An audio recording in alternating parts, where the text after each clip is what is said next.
Yeah, I want to show some love, give some support to my boy Devin, founder of U-Talk Nation.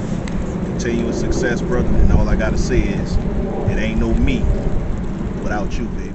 It ain't no me without you, baby. It ain't no me without you, baby. Yeah, you talk, it's the people show. Look, you talk, let the people know. Look, yeah. This is hurricane season.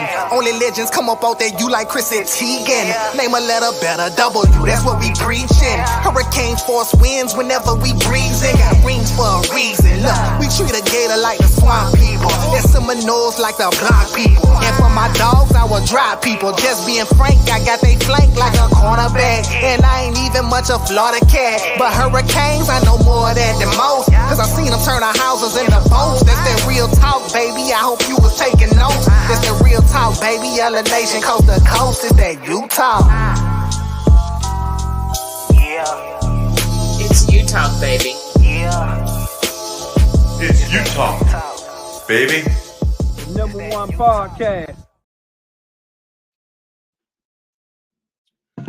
U-Talk family, what go on? What go on?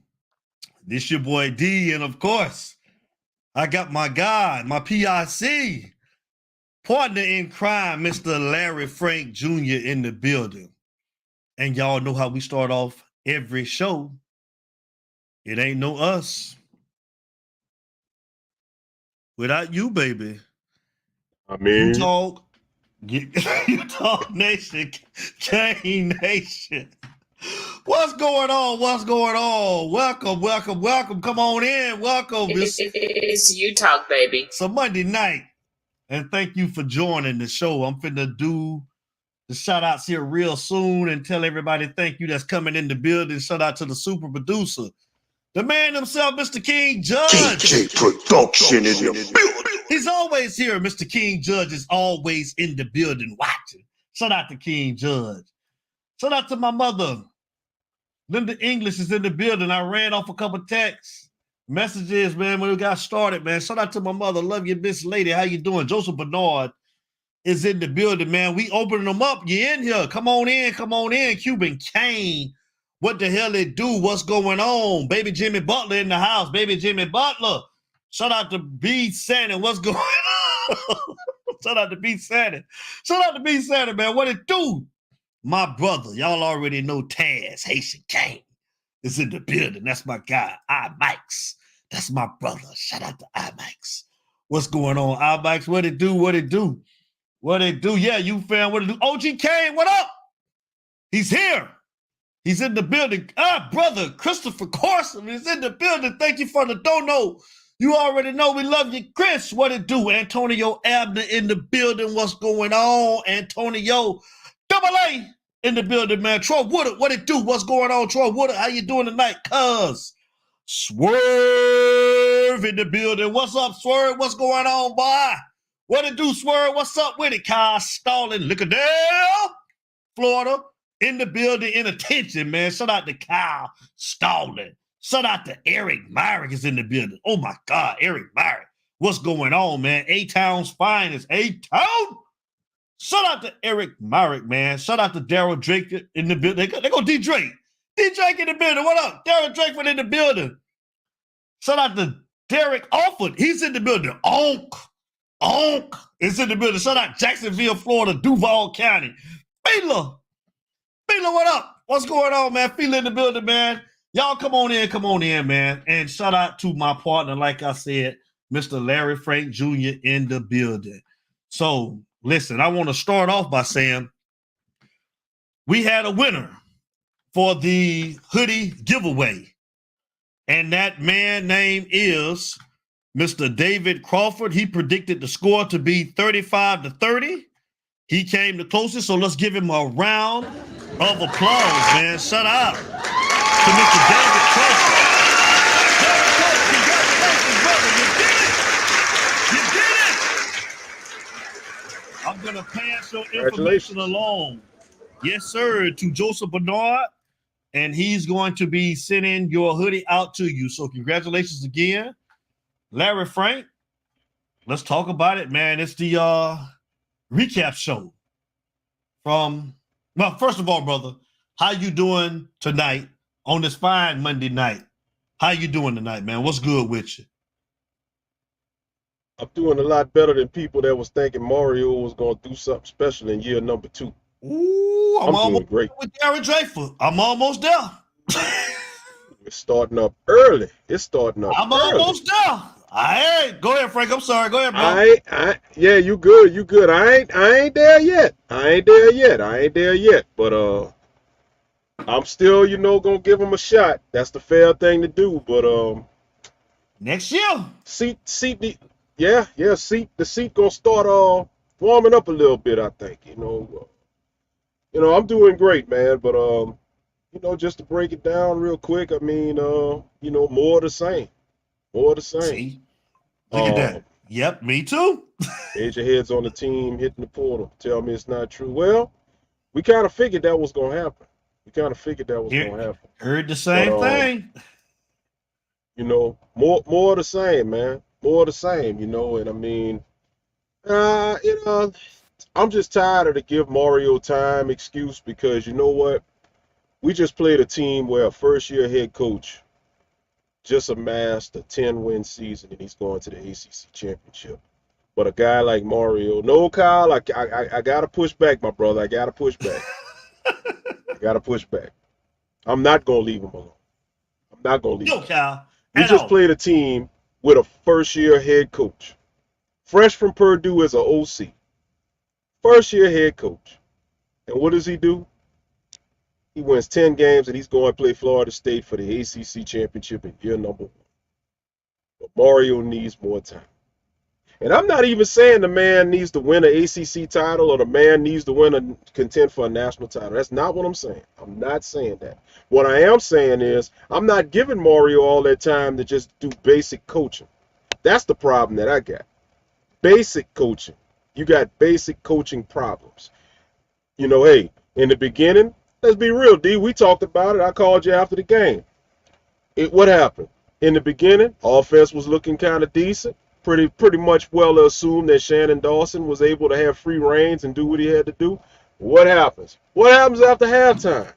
Go back to the conservative stuff. Playing not to lose. Playing for field goals. Playing for overtime. I'm just saying, dog, what is it? Help me out. Make it make sense. I agree, Frank. We talked about it. And here's the thing, like I told you, bro. Like I told Derek Alford. Like I told Mr. Magic. Bro, I can't get mad anymore. I just can't. I'm sorry. I can't. I'm not invested like that no more because I kind of feel like it looks like we don't want to win. It looks like we have a conservative play caller and a coach and an OC. And I just want to know how people are optimistic about next year, what the future looks like next year. How's the future right? And what you're looking at. Please help me. Maybe I'm missing something there, Frank.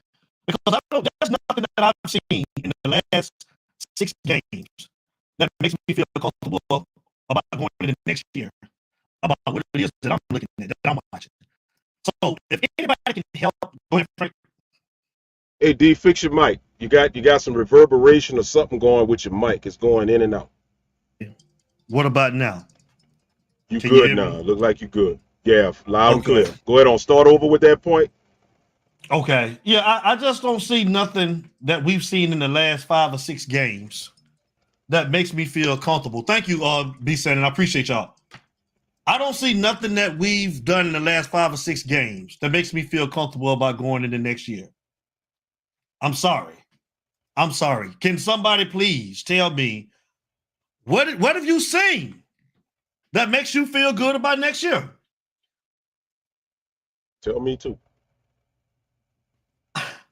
I'm lost for words. And I hear people saying, well, it's only a second year. It's only a second year, they say, Frank. No excuse. But Frank, we got a caller, but they already. That's Mr. Magic. I'm gonna take Mr. Magic. Mr. Magic. The Magic Man is in the building. What's going on, my guy? What's happening, brother? What's good with you? Mr. Magic, how you doing, sir? Ain't a goddamn thing good with me. Mm-hmm. I'm sick and tired of the fuckery. I'm sick and tired of the playing games and playing around and conservative callings and shit. This shit don't make no goddamn sense. We need to do something with the offensive coordinator or do something with goddamn Mario. Either way, I don't give a shit. It need to be done. Yes, sir. I hear all these people talking about hitting the portal and shit. It ain't nobody's fault but his. Yep. It's been pedestrian coaching, man. You could get some of these high school coaches and they would have did better than Mario this year, bro. Preach. I'm sorry, bro. You know, for all the fans, all the Utah family, I feel bad for us, man, because we had so much hope and so much positivity coming into this season, only to get shitted on.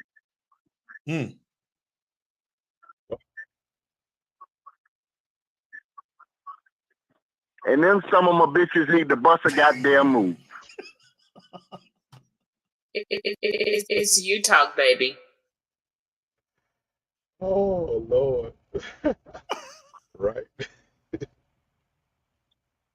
I'm just either bust a move or get the fuck on, man.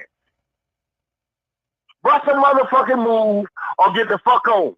Because I'm sick and tired of being sick and motherfucking tired. That's right. That's where I'm at.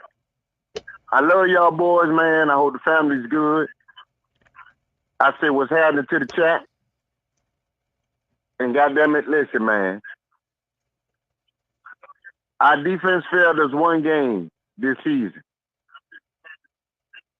Other than that, it's been the whole fucking offense and the fucking coaching.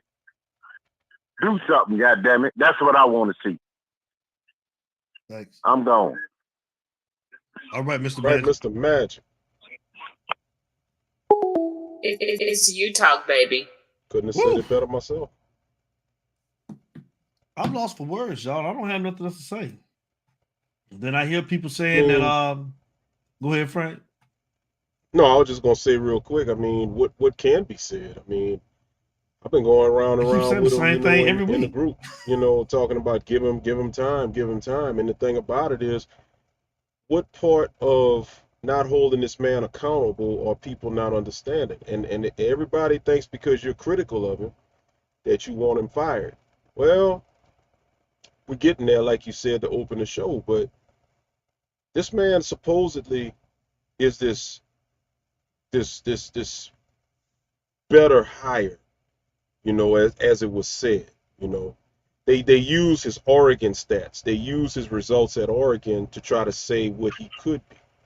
Well, guess what? I got news for you. Hold the line, Stallion. Hold the line, Stallion. Go ahead, Frank. Real quick. Hold on, James. I'm gonna give it to you because I know James. He's gonna take it away. Yeah, go ahead. But yeah, if you're so good of a coach as everybody says you are, then why are you making these rookie coach mistakes? You're making mistakes that even rookie coaches don't make.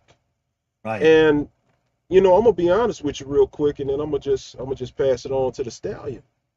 You can't justify what Mario is doing.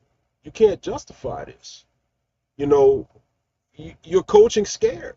You're coaching for field goals. You're coaching for overtime. You're handicapping the offense. I just don't know what to say. Go ahead, James. Take it away. Hey, man, what's up, man? Good to see you guys and talk. And, it's just the same thing, man. It really is. And I'm here to take my medicine. I know that Cuban Kane and some of my haters out there are lurking. And I'll admit, I was wrong. I thought that Mario would get this thing turned around, and I have serious doubt. And I have even more doubt since you and I spoke yesterday, Larry, because the damn media's changed on him. Honestly, I mean, when you have Orlando Alzagiri on the Big O show saying you have no cojones, I mean, that's huge, man. I mean, not that he's affiliated with QAM anymore, but he just tells it how it is. And he said, so what that you can kick my ass?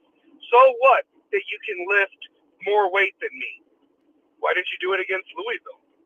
Why didn't you do it against fucking Georgia Tech?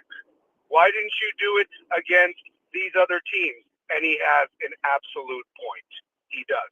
Now, to go with your credit, or to go with what you just said, Larry, that's what I kind of wanted to start off with, is the fact, what are you playing for?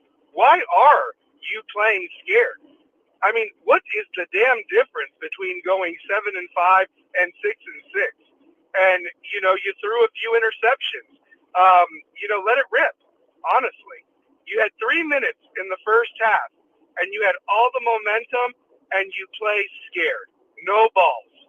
And then you punt it to them, and Braum out-coaches your ass, gets the points, and then gets the ball in the second half and gets more points, and it was all she wrote from there. It was. And so that's the most disappointing, disheartening thing about it. You're so wanting to kick field goals. And like you and me had talked about, Larry, in terms of the fact that this wasn't even a chip shot. This wasn't even a sure thing. How hilarious would it have been, not in the way that we've been dealing with this crap for 20 years with 5 different coaching staffs, but that 51-yarder doesn't even go in to even get you in the position to try to get more points or even keep you in the game. This wasn't a 25-yarder, and Borregales has made some big kicks, but he's missed some too. And so I say all that from the standpoint that Mario really needs to take a look at himself, and if this is what we're paying $8.5 million for, we need a refund. I want a mulligan. I want a do-over. I'm like that kid at the arcade that lost my token, and I'm being serious when I say that. We all have been fooled. And here's the other thing, Larry. I actually went back and watched that atrocity one more time before I was going to call in today, and another media guy, Matt Shodell of Kane Sport, he pointed it out. It's the same damn offense. All they did was add 2 plays, and the 2 plays just happened to be successful with the reverse and the other long pass. But for the most part, they kept it very vanilla, very boring, and not using these players. And how can you expect recruits to even want to come here and play in that boring-ass shit? Honestly, you can't. I apologize to the fans because, you know, they show up to that. I mean, it's not even fun to go to. And I don't understand why it is so hard when, like you and I talked about, Larry, off the phone, that realistically you have coaches that do buffoonery here, but somehow they stop breathing the South Florida 305 air and learn to coach again, and they're up for Broyles Awards, like Frank Ponce, like Hal Golden. I mean, do I need to go on? Honestly, it is just unbelievable how people forget how to coach, people forget how to play football. It's just, maybe there is something to this Orange Bowl curse. I don't know, but it's horrible. And realistically, every Miami fan this year should get to line up and kick Mario the hardest with steel-toed boots in the balls from the back, because realistically, they're getting more money than a lot of us will ever see in a lifetime, and they ain't earning it. They're robbing it, and they ain't even going to jail for that theft. These are facts, and I'm disappointed. And like I said, I'm here to take my medicine from Cuban Kane. I was wrong. Now, the only thing that we can hope for is because Mario is a likable guy, and maybe he can keep, you know, having some of these kids drink the Kool-Aid, that, you know, 2 or 3 years from now, we'll buy his ass out, bring in maybe a Lane Kiffin or a coach that knows what to do with the talent, and they Larry Coker their ass to another national title. You never know. Crazier shit has happened. But the point is I think you've reached what you're going to get. And what's so sad is other coaches that were here didn't even have the open pocketbook that Mario has. Oh, you want that coordinator? Oh, here's the money. Well, there's a reason why that coordinator didn't want to come despite the money. They didn't want to have to answer to this, 1900s offense that he wants to run. Not anything in the 2000s. I'm all about building the trenches up, but build it so your quarterback can sling it for 400 and 500 yards. Put up Madden numbers and have fun doing it and play guys. And that's the other thing, too. Why are you not getting reps to some people? You're so damn worried about red shirts being burned. You're so worried about, players possibly getting hurt. It's football. It happens, okay? Modern-day gladiators. And sadly, the point that Dear Mario doesn't get is in this day and age, you don't have to sit out a year when you transfer. The second time you do, but you better bet your ass that Alabama and Georgia are on the phone with Reuben Bain's father saying, do you really want to subject your kid to that? I know you're a legacy and all that. I'm just saying, guys, you have to not only recruit the kids to come, but you got to keep them happy. And we don't even know who's good yet or not because they've not even played them. They've not. And for other reasons, maybe they're not ready. That's fine. But it's pretty sad that you brought in 4 linebackers last year, and literally the 4 linebackers have not even really seen any significant playing time as freshmen, except for that Florida or the Bethune-Cookman game, whatever it was. That's horrible. That's disgusting. You brought in all these transfer DBs, and not really one of them has done anything for you. It's sad. And like Larry and me discussed, you probably have 5 maybe players from the transfer portal that have contributed anything. 2 have been, very helpful on the offensive line in Matt Lee and Javian Cohen. Francis's older brother, he was a star already at Washington State. And I wonder if he's even kicking himself because they have a better record than us. They put it on Colorado the other day. So I say all that the evaluations aren't even going good. The recruiting is not living up to it from a standpoint that we're not even getting to see these kids, and they may not even be on the roster next year. And what coaches? And then let's talk about the staff real quick, because I know I want other people to get on. But realistically, Joe Salavea, if he's there to get your Samoans, you only have 1, 2 technically, but he was a transfer. You lost the kid to Texas A&M. I don't know what he's going to do. You lost that other kid to Oregon and USC. I'm just saying that what is he really contributing? You missed out on every major defensive tackle prospect. Jason Taylor is doing what he can with the defensive end, but realistically, they're not living up to what they need to be doing. You have guys that are on that team that haven't even played ball, whether they're undersized or not. And then the DB's coach, like you said, Larry, Georgia didn't fight for him to stay. I mean, they didn't. And then you see Patrick Surtain and Florida State's DBs, running all over the field, doing great things. It's just like, but who knows? Maybe Surtain breathes the 305 air and our DBs still suck. It's sad, guys. We have put up with this for 20 years. And I didn't want, I'm sorry I'm wrong. I really am. I'm sorry I'm wrong. I wanted us to be great. We should be talking about how we're 11-0 right now, or at least 10-1, and in the running for maybe a New Year's 6-day bowl and getting ready for a rematch with Florida State. Maybe. That's what we should be talking about. But instead we're talking about pussy coaching. We're talking about not playing great players that we don't even know if they are great because they're not even getting a chance to showcase their speed and skills. Settling for field goals. Not downing the ball. Walking. It is just on and on and on. And we as a fan base deserve better. We spend money on merch. We spend money to support. We waste our time watching. And the on-the-field product is whatever at this point. And like I said, we all should be able to line up as a fan base and kick Mario and all the other coaches in the balls for this. And if some of them on there are handcuffed by Mario, maybe they leave to go to greener pastures, not because they didn't agree with Mario, but because they know it's a losing battle. I will say that the running backs coach and Kevin Beard have earned their paycheck. Maribel, the jury's out, but because you only still have those 5 guys, you've not really seen much development with the other big linemen and whoever's on there. There's some guys that are young. Again, you've not played them. You've not even been in a position to beat the hell out of the shitty teams to get the reps there. That's what's even more disappointing. But you have a great kicker. Your putter's good. So we're at that stage again. I think we were like that with Mario or not Mario, Manny at this point. But I say all that, guys. I'm frustrated. I'm pissed off. And again, I'm here for my medicine. I was wrong.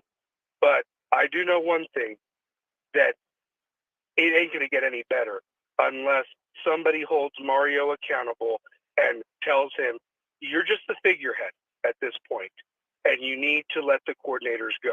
But they ain't going to do it because they are shackled by him for the biggest robbery of $85 million to be 500, to be the same team you have been for 20 damn sorry freaking years. I love you guys. I hope the entire Utah family and you all have a wonderful, beautiful Thanksgiving. And shout out to my boys in the Final Four trying to go for back-to-back rings. But love you guys. Hope we can win on Friday. Not expecting much, but hope we can do something coming up. Much love, Jay. We love you back, bro. I love you guys. Stallion out. All right, bro. All right. I want to highlight something. Yo, when you talk, all right, hold on, caller. Come on, Fred. Yeah, real quick. I'm gonna turn it right back. That comment that Swerve had, great comment. This is what happens when everyone calls for a Miami guy to return his team to glory, but only to push the team further into demolition. And real quick, what I wanted to highlight about that is, once again, we got to get away from the old days. The old days are gone. That I've said it over and over again. That is for us to reminisce and talk about and all of that. That's not going to work. We got to get somebody preferably outside of Miami. As I know it's not popular, but that's how it is. Go ahead. I just wanted to highlight that. But I don't still. If he just get the hell out of the way, let's just see him out of the way first. Let's just see him let his coaches coach. Because again, I still want to know who the hell is calling the offensive plays. We're hearing mixed things, whether it's Dawson or is it Mario. Looks like Mario, but I just want somebody to come out and tell us who the hell calling the plays. But real quick though, think about this. If you look at all these other coaches that are doing well right now, Jeff Brown, he was what? Quarterback, I believe, offensive mind. Okay. Look at Brent Venables at Oklahoma, defensive mind, defensive coordinator. Take away the recruiting and you got an offensive lineman coaching a team. That barely ever works. What do they know? But that's why he's supposed to hire good coordinators. Exactly. Hey, what's up, B. Center? What's good? What's going on, D? What's going on, Larry Frank? What up, What's up, brother? How you doing? What's good? I'm good, man. I'm good. I'm hurt. My Canes ain't the Canes of old I've seen on TV. That sound like you're a little low, B. Center. Talking to your mic or talking to your phone. You're a little low. Can you hear me now? Yes, sir. Go ahead. Man, the Canes ain't the same Canes I used to watching on TV when I was a kid. It's just not the same anymore. How are you in the heart of recruiting, but you letting all these other guys get out of it? Yeah, I just read something on Twitter the other day. Why we just offering a 6'6" quarterback that's been thrown to Jeremiah Smith all his entire life? He played 7-on-7 with, why you just not giving him the offer? I understand, giving you that offer, but you sitting right there. He's literally sitting right there in your backyard, Chaminade. Why didn't you offer it? Yeah, and that's what's starting to mess with me because it's like I love Mario. I think he's gonna get us back on that path to where we should be, but I don't think he's necessarily the guy to bring us another natty to Miami. If we want another natty, we probably have to catch lightning in a bottle with Lane Kiffin and then have to move on from him in like 2 years once he finds another job. That's what I feel, but Mario is killing you finally had the offensive performance, but your defense all flat. And it's just how you a coach, but you can't actually coach. Like, you're taking timeouts on the wrong time. I understand, like third, fourth and goal. I understand you want to get the right play. You ran the same exact play, and they stuffed it. And as far as like players and stuff go, you gotta. I get it. You the University of Miami. You have to remember that calls just not gonna go your way. Calls are just not gonna go your way. So you have to remember that and try not to react. I read something on Twitter again, like, they should start running drills like that. Like, try not to react, because they're gonna always get you if you're the second guy to react. That's the hard part. Okay.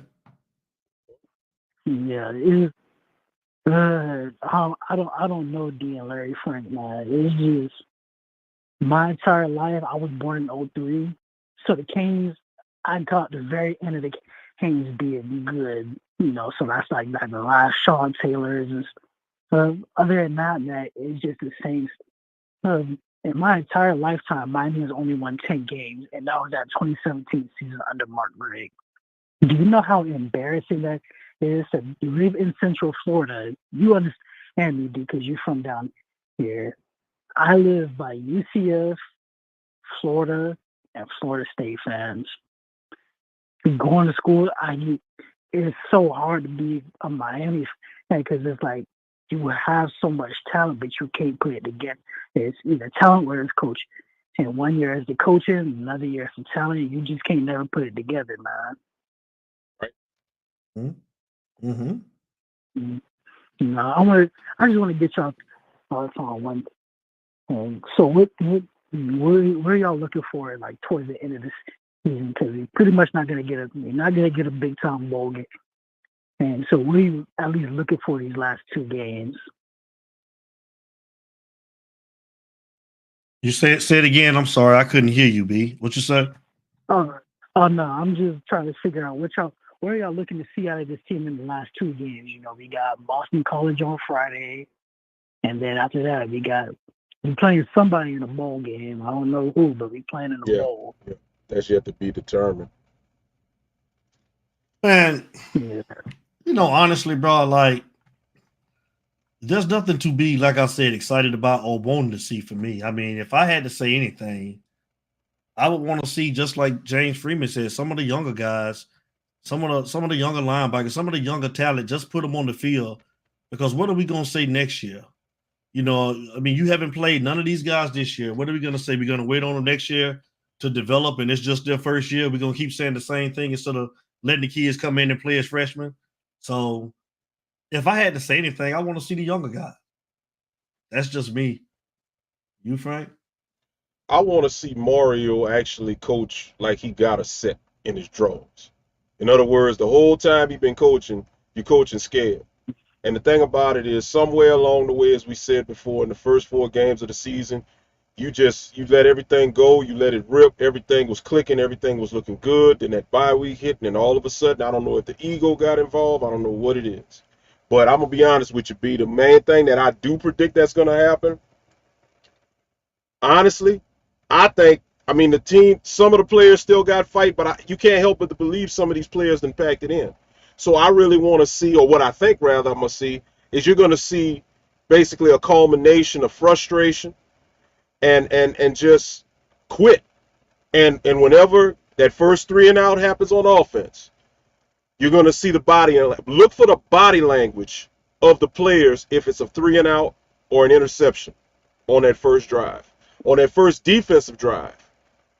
Watch and see how lethargic the defense is going to play. Because what are they playing for? They got the bowl game already. What you playing for? A better bowl game? And to kind of answer your question, talking about matchups, they were looking at potential matchups. Right now, it's looking like it could be the Annapolis Bowl. Miami was projected as one of the bowls to go to was the Annapolis Bowl. Ironically, a possible matchup would be SMU with Rhett Lashley and a bunch of them ex-Canes. And you know what? If we would match up, I wish we would match up in that bowl. Because I'm telling you, That game there will tell you a lot right there with all you need to know. Watch Rhett Lashley's offense and how it would flow and stuff like that. So I'm gonna be honest with you, man. I hope they win, but I ain't expecting it. Like James said, I ain't expecting it. I hope for it, but I ain't expecting it.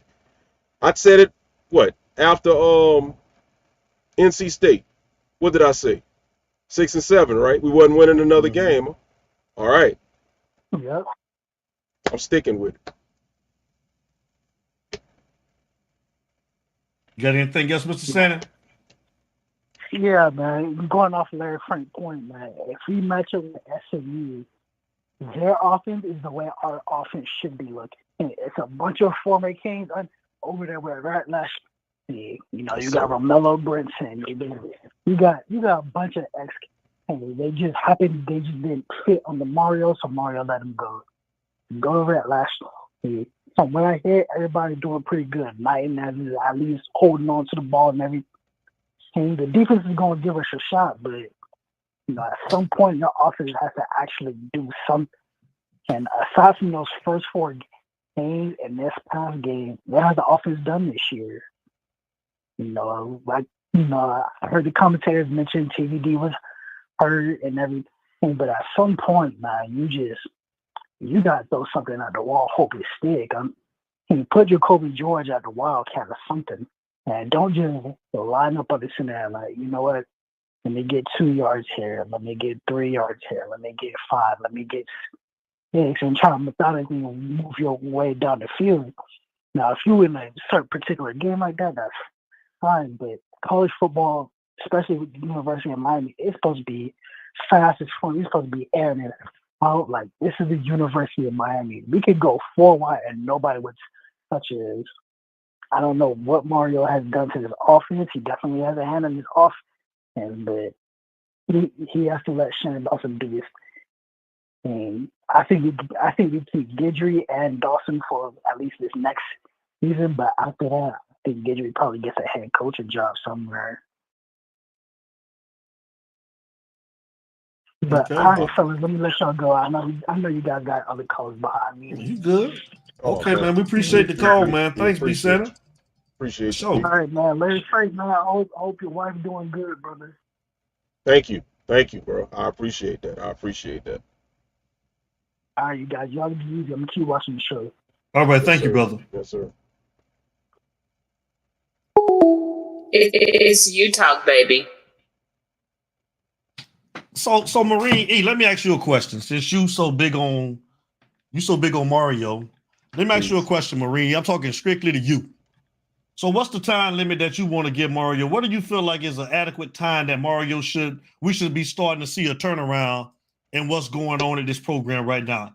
I'm talking to you, Marine E. Please put it in the chat. I would love for you to call in, Marine E, so we can talk to you, sir. Yeah. What's up, Kyle Stalling? What it do? What's going on? And Derek, off of YouTube. You like swinging on Mario too. Come on, y'all. We got the main one too, man. Kyle, look at there. Florida is in. Hey. I'm rubbing my hand like Birdman in the mirror in that video for this one. Go ahead, Kyle. I'm gonna let you start it. I'm ready for you. Let's go. Hey, like I always say, trust Mario, right? Just like at the talk show when at the clip. Marine say 4 years. Sit down and talk down there, right? Huh? We gotta understand Mario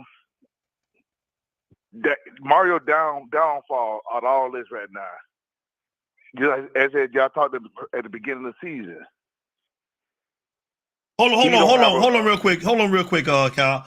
Marine E, you saying going into year 4 or you saying after year 4? Please just tell me before or after year 4. That's what I need to know. I'm sorry, Kyle. Go ahead. Right. The thing is, what hurts Mario right now more than anything when it comes to his coaching, he's not an offensive coordinator or a defensive coordinator. So he really don't have control of that thing like he should have. I mean, he should be acting as a CEO, which I wish he would do that, like Frank always been saying, which I don't think he are. But the thing is that the OC has been out-coached all these damn games. And a lot of y'all ain't seeing this shit. Y'all just going off the play call and this and that. But he's not even scheming the players to even get open. It just so happened we got the talent for those guys to get open at times. Because we look better than some of the guys, the teams we're playing against. But he ain't out scheming no damn body. Now, the defense guy got a lot of little twists to his stuff. And the talent is showing the difference out there. Especially when he changed the lineup from we was running the 4-down lineman to the 3-3-5. If his defense played a little better than what he initially would have played at when the first 2 games. So we got blessed on that them defensive tackles got injured for him to change that 3-3-5 up. Or that shit would have been garbage too if we wouldn't have got them injuries. It just so happened to fall in line for him the right way because he adjusted his talent, which is what we want as a coach to do anyway. So the defensive coordinator is he's getting the money worth out of him. The OC, he's just getting out schemed, man, every goddamn game. Pause. He getting out Kyle, schemed. I'm gonna give it back to you, Kyle, but I gotta ask you while it's fresh. Now you talking about scheme, you talking about the OC with the scheme. So let me ask you this. Yeah, he got out schemed. Hold up. Let me ask you this. You have a lack of scheme, as you're calling it, but what about situational football? When you're in a situation like you saw the other day, 1st and goal from the 3 or the 4, and everybody in the United States of America knows what you're gonna do. Come on now, that's situational football now. Come on, Kyle. Now scheme, come on now. Without using tight ends. That's basic. That's basic right there. That's Mario. With averaging what, 7 yards a carry? I didn't see the game. I was at a football game, I ain't see it, but I see he averaged like 7 yards a carry. And hell, I've been watching Fletcher ever since he's been playing on goddamn 9U football. So I know he could have ran that through in 2 or 3 plays. So they messed that up. Now we don't want Mario to have his hand on shit, right? I don't think Mario hands on that last drive right there. Because he's normally a running guy, but they passed 3 times, so it might not always be Mario all the time. We know Mario like to run. Ain't no way in the hell Mario don't pound that ball in 4 cracks at it with the big back there. But so it might not always be Mario. But at the same time, Lord have mercy, I almost call you Mario. Please forgive me. At the same time, you call me Mario. If you call me Mario, I can get some of that money his ass got. At the same time, you talking about the same guy that took his lead tight end coach, Stephen Field, put him in the office, in the recruiting office, and now your tight end coach is a former offensive lineman. And guess what? They don't even utilize tight ends. And guess what? Louisville didn't use tight ends until the other day. They didn't use tight ends until the other day. And what happened? They were surgical with it. Man, I'm telling you right now, man. I wish Ghost won. So whatever Ghost got going on, I wish he's doing better, man. Him and his family. Ghost had a little insight on some of that stuff, man.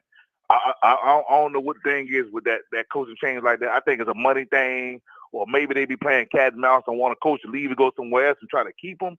I don't know. But it's something about that. That's too damn suspect. I'm glad you said it, Kyle, because guess what? That should be a red flag. Because you're talking about Stephen Field, who, if I'm not mistaken, Stephen Field was a holdover from Mark Rick's staff. So he was there with Mark Rick. Then he transcends to Manning. Then he has that with Mario or whatever. But at the end of the day, you're talking about a guy that had Brevin Jordan, Will Mallory, Flip Jaleel Skinner from Alabama, and then he's up in there. Now all of a sudden you don't want him coaching the tight ends on the field no more. And guess what? You the damn offensive lineman, Mario. You got these guys out here blocking. Hell, you don't need to replace Stephen Field with a tight end, with an offensive lineman coach and dub him as a tight end coach. And you got the offensive lineman teaching him how to block, and they're not even utilizing the tight ends. I think it's a lot more to that, man. Like I say, the way these coaches and stuff kind of move around and stuff like that, I think that was done behind the scenes. They had to talk behind the scenes with that shit. You know what I'm saying? Because Stephen Fields go way back with Mario way back when they coached at FIU, and he took him out there to Oregon with him way back then. Stephen Fields him and Mario go way back. They started a couple years ago. Okay. They got some years on though. They got some going on behind the scenes, but like I say, offensive coordinator, his ass been getting out schemed every goddamn week. And then on top of that, all these teams we were playing against, I mean, everybody say the ACC ain't up to par. They ain't that good and everything. But ACC actually have some good coaches, especially offensive coaches. So I give the defensive coach a lot of credit what he did because he went against some good teams, some good defensive schemes. Offensive coordinators like Florida State coaches, a good offensive coordinator coach. Not Purdue, but he coached Louisville. He's a good coach. Petrino, all these teams might have played against. They played against some good OCs, man. So defensive guy did his job. He did a good job. But also, yeah, I don't have no issues with Gidry. Gidry did his thing. I agree with you. Our offense been going against some decent defensive play callers as well.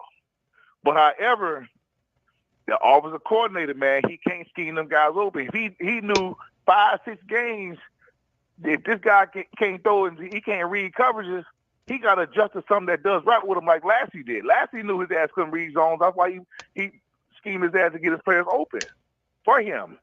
This guy can't do that. Or Mario could bench TVD for a series. Or Mario could bench TVD for a series or something like that, or open up quarterback competition. They put too much money into that dude. They put too much money into him and hyped him up too much. They jacked him up too many times. So wait a minute. So that's what I'm saying. So in other words, come on now. You're the head coach. You're the leader of this team. You gonna let money overrule the direction of the team? That's a problem. And it's ruling him right now. Hey, it is, and we're paying the price for it. Yeah. Right. The thing is, I think I'm gonna get ready to get off, man, because I like to listen to everybody else too. I like to talk my issue in real life. But the thing, face to face. But the thing is that I think this year the OC he drained the hell out. You know, they coming for his head first. He already know it. I think he's out of there, and we need to get a coach in. Like I put in the chat, we got to get an offensive coordinator in there because everybody can't coach down here. I'm telling you, everybody can't coach down there. It takes a special type of coach down here. Everybody can't. Everybody, I'm telling you. Everybody cannot coach down there. Kyle, let me ask you a question. Kids down here, man. Let me ask you a question, city Kyle. Down here. I gotta ask you a question now, Kyle. Let's go back in time when Dawson was being considered for the job. If Mario ain't got so much say so in this situation, hold up. He wasn't the first guy. No, I guarantee that. No, he wasn't. He wasn't. But at the same time, if Mario ain't got all his say-so and ain't got his fingerprints all over this situation, why in the world Mario got his quarterback in the interview, helping conduct the interviews and helping make decisions on hiring the coordinators? Where they do that at? I don't know, Fred Flintstone, Bonnie Rubber type shit. Exactly. I ain't gonna ask for that, but I trust Mario. He gonna get the shit rolling the right way. It's gonna take some time, just like Marine said. Hey, you know, Michigan sucked for damn that 8-9 years before they got it right. So we've been sucking for 20 years. You know, okay then. But I'm just saying with the same coach they got. That ain't gonna work. Hey, we gonna get Mario gonna get it right. We need to keep Mario. We already put the money out there. Who might well flow with? Like I said, he can at least recruit. Eventually, he gonna get this shit right. We ain't won already, so why the fuck we in the big? We done lost 20 straight years. Why the hell we in the big rush now? Well, how long you want to have? How long you giving him, Cal? How long you giving him?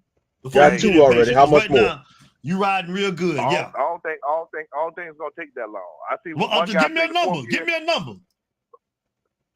If we don't, I know it's the 5th. We drunk and I ain't drinking tonight. I was drinking last night. But if we if we don't get some of these guys, some of these draft eligible guys that know damn well don't need to be going to the damn league. TVD can haul that. I don't give a fuck where he go. He can quit tonight. I'm tired of TVD. But if we get all these same guys who they think they're supposed to go to the league next year, they keep their ass home and stay here for next year, so we can keep building their talent up. As far as those young guys, because them little freshmen, I don't think they really was ready for this shit. But it's good to redshirt them. You know, you want them to get out there and wet the bed, you know, their first year, but they'll be all right. Next year, they'll be strong. You got to go back to the old Miami. Hell, Sean Taylor redshirt his goddamn freshman year. Look how he turned out. So you can redshirt the juggernaut if you have to. Sean Taylor got redshirted. Yeah, he did. That's one of the best ones. Everybody loves Sean Taylor. We do. But you still ain't answered the question. Devin has a redshirted. You still ain't answered the question. How long you giving Mario? Yeah. I said I give it to if all those if the draft eligible guys Don't try to jump out and try to chase some shit that ain't there for them. And they hang around for one more year. We change that quarterback up. This whole team different next year. So you giving him just like Marine Issei? I agree. We're gonna win. Going into year 4. We win the next. We win the next year. At the end of going into year 4. At the end of year 3, going into year 4. So another year. We win it next year. Okay. And we get that quarterback shit right. And these, like I say, these draft eligible guys don't try to run off to the lead like they're going to be a first round draft pick, and don't settle for being a fourth or fifth round, sixth round pick and say, you know what, let me hang around and trust the process a little better and put on for the city and get this thing back right like it's supposed to be. I want to leave my legacy winning. I want to leave with the sorry shit we just came off with. I think we got players on the team that's not going to run to the lead like that.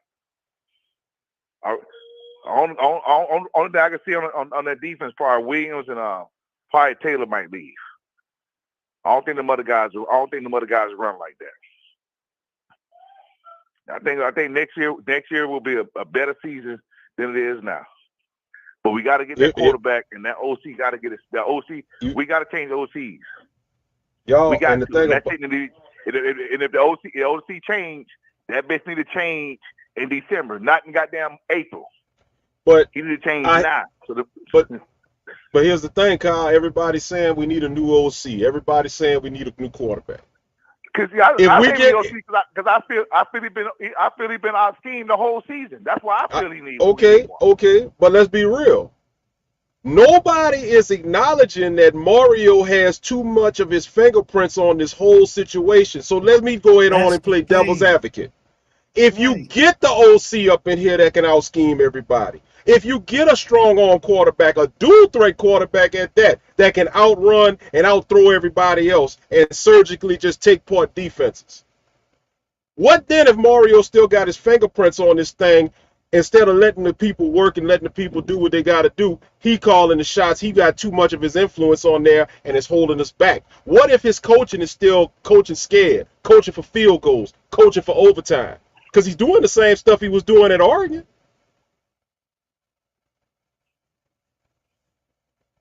Like I say, we changed. It's one OC I see that's out there going to be floating in the goddamn water in a couple weeks. He ain't the ideal guy I really want. Mm-hmm. But I think if he come back home, he would prove something different. Because he'll run the ball like Mario like to run it, but he's better at scheming and doing his thing. And ask Brad Kelly, he'll probably say he'll agree with me. Kyle, this era of football, running the ball is right. I don't know what y'all see. I'm saying he'll scheme it, huh? I just don't understand. Like this era of football, Mario has this prehistoric. Mario's still stuck in the 90s. Football, you stopped running the football in the 90s and early 2000s. Man, Mario's sitting up there on Tuesday and Wednesday. Like, God damn, man, this OC, I don't mess my money up right now. So hold on, so Kyle, what about last year too? He messed his money up with Gaddis, right? So this will be what is if we fire Dawson, that'll be what? Them guys, he'll be 0 for 2. 0 for 2. I'm telling you, man, every coach can't coach down here, man. So what we supposed to we different from Orlando too. Kyle, that's an excuse, brother. Down here, man. That's an excuse, Kyle. I'm sorry. That's a proven that is fact. an excuse. That is no, it's not. No. I'm gonna hold up. I'm gonna disprove your fact right now. Don't limit coaching and yes I will. Don't limit coaching acumen to the region, because at the same time, Jimmy Johnson wasn't from Miami. Dennis Erickson wasn't from Miami. Hold up. Where was Bush Davis from? No. I ain't saying they gotta be from Miami. I'm not saying they gotta be from Miami. I'm just saying every coach can't coach down here. I ain't saying they gotta be from Miami. He ain't gotta be. Well, wait a minute. Well, why are these coaches? Okay, hold up. These coaches are down here, right? All right. Why are these coaches leaving? Okay, Bronze Award. Frank Ponce is up for the award. Manny's up for the award. Al Golden's up for the award. Why can they go to another place and get up for the award and coach and be successful, but they can't do it in Miami? What's going on in Miami that they can't coach in Miami, but they can go somewhere else and resurrect their careers? You know what it is? You know what it is? What is it? I guess it's in the water, man. I guess it's in the water. The sunshine we got down here. I don't know, but hey, we could. I'll debate all day, but I know for a fact that I mean I ain't so for a fact because I'm not a fact. I don't know to know it like that, but I just feel that we got to change the OC out because he's been scheming all year. I'm gonna stick by it. It ain't gonna change. Now Mario need to sit back and let his guy do his job. Now, don't get me wrong. I ain't saying that. He got to sit back and let his guy do the job. But the OC we got, he's been out schemed every fucking game. Every game he been out schemed. And the defense only made the defense. He got caught slipping last week, but he went against a damn good OC. He didn't even that guy was when that guy played quarterback when he was college. A lot of guys on the chat don't even know that coach when he played college. Then he was a good college quarterback back then. When he's he probably didn't make it to the NFL like that, but he was a good college quarterback. So he always been a good play caller. But I just say, man, I'll just leave right here. I rock with Mario because he got one thing on his belt that a lot of coaches can't do. But winning make it possible for anybody. But I'm gonna stick with Mario. He changed the OC out. We get a quarterback. Some of these guys stay home and don't try to run to the league knowing they ain't gonna be no first or second round draft pick. This thing will look completely different next year. And these last drive losses we've been having the last 4 or 5 weeks, they'll turn that shit around and be wins. So we've pretty much been in every fucking game only because we got the talent. It just why we ain't win them though? Right, the play calling. The play calling. So we get. It also goes back to the head coach. Football. Like I say, Mario, he's not a coordinator, so he can't really jump in Dawson's ass like that and say, no, I want this to be done. I want that to be done the right way instead of saying just stick to the running part. So all y'all people on the chat can say I'm making excuses with Mario. I ain't making excuses with Mario. When we get, if you don't like Mario, all y'all can goddamn haul the fuck ass. All y'all can haul ass. Until you tell me what coach can come in here and do it, we got to stick by Mario right now. It only got damn 2 or 3 years here. He ain't been here damn long enough. He inherited garbage. No, he did. But see, a lot of these fans stuck on Kool-Aid thinking everything we got in there was the right stuff. When I know all these years, like I know all these years that we've been losing all the players from down here. Hold up, Kyle. You say he inherited garbage, but that team he inherited was 7-5 and a couple of plays away from having a 10-game season. And those 7-5 kids that he inherited, guess what? He ain't coached a team to 7 wins yet. So if there was garbage, what we got now? You can't say that. That's why I say don't call them kids garbage. I said, like I say, with Mario done messed up there right now. He ain't got this coordinator shit together.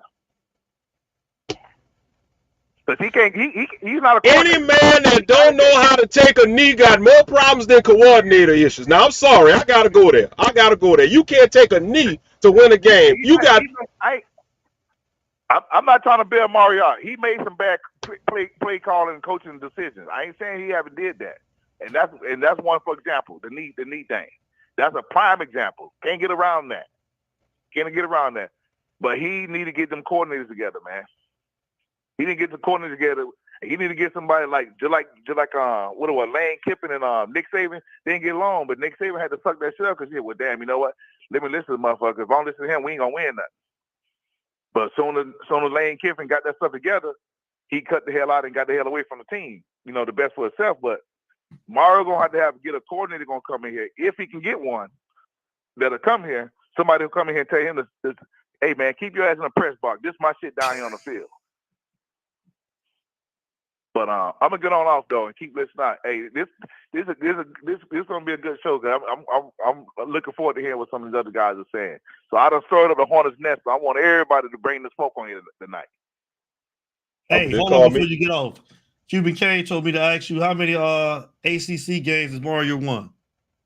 Home ACC. Just as many as his ass won. Just as many as he won. Ask him how many he won. Cuban Kane. Mr. Day One. Mr. Day Dare One. Oh, stupid. We gotta have patience, man. Patience. Oh, there you go. Okay, Mr. Patience. All right, man. We love you. We done heard you 19 Yeah, times. much love, Patience, much love. Bye. Nothing but love, Kyle. Love Nothing you, but boy. love. All right, boy. It's you talk, baby. Hey, you over Utah. Call us. State your name and where you calling from. Hey, this is JB. How you doing, brothers? I'm calling from McDonough, Georgia. That's what's up, man. How you doing tonight, man? First time calling, man. What's going on? Welcome.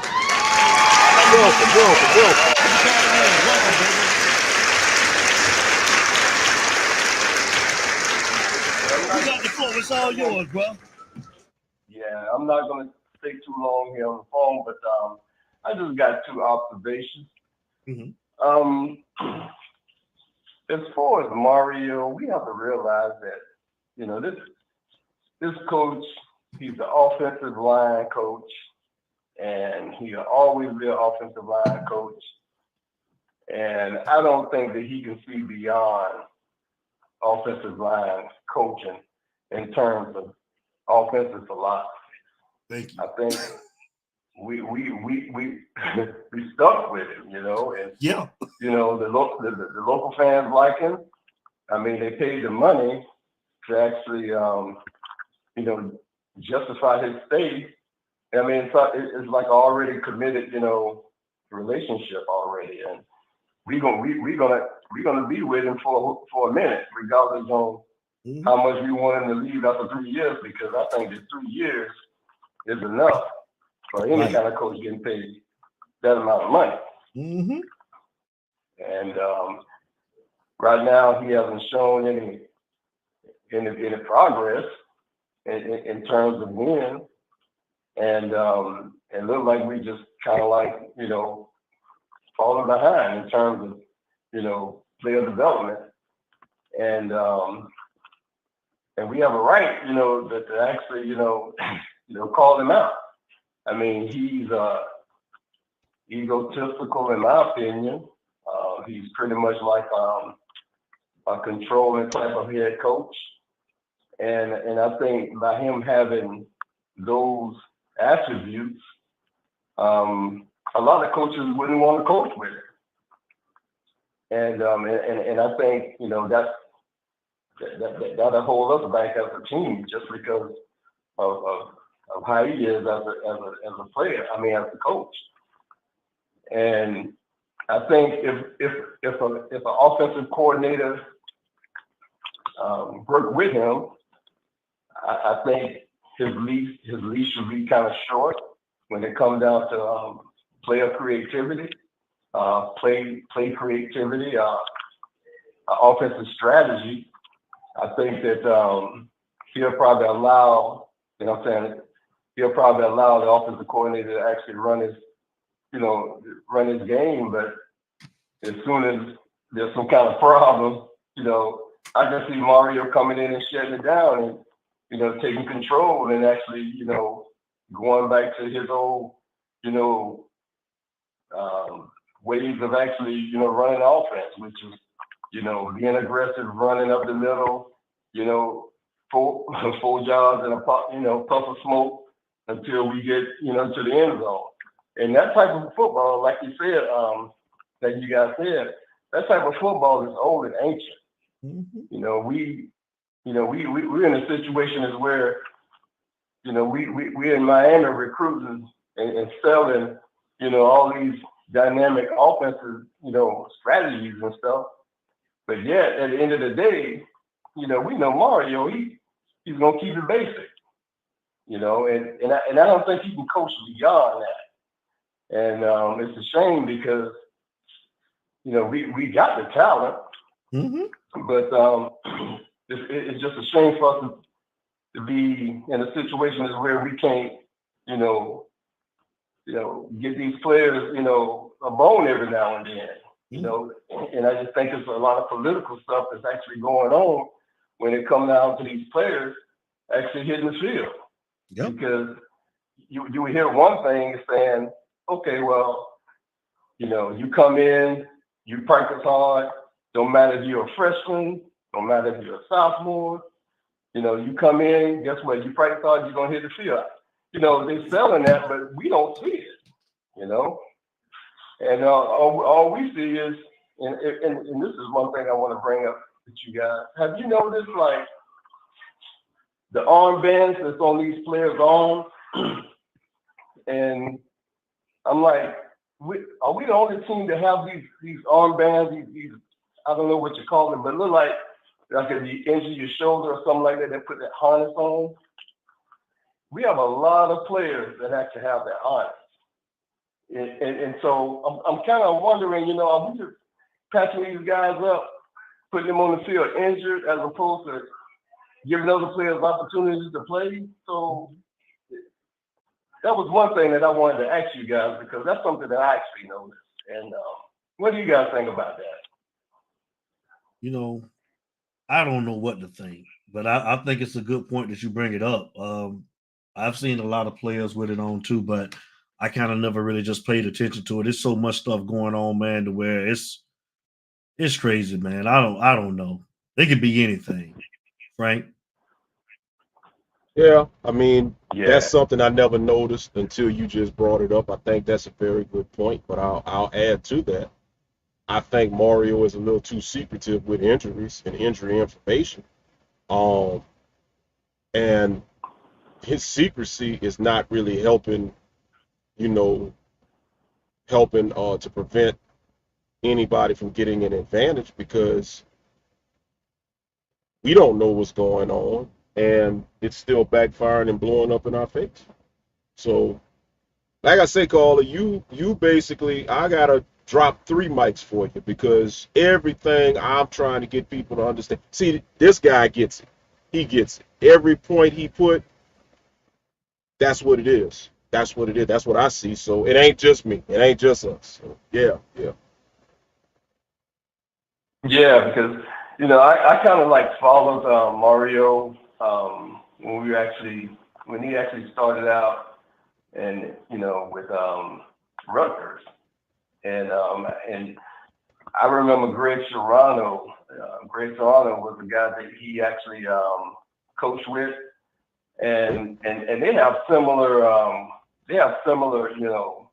coaching style, so to speak. Yes. And I used to live in Florida. I used to live in Tampa, and I'm a Bucs fan.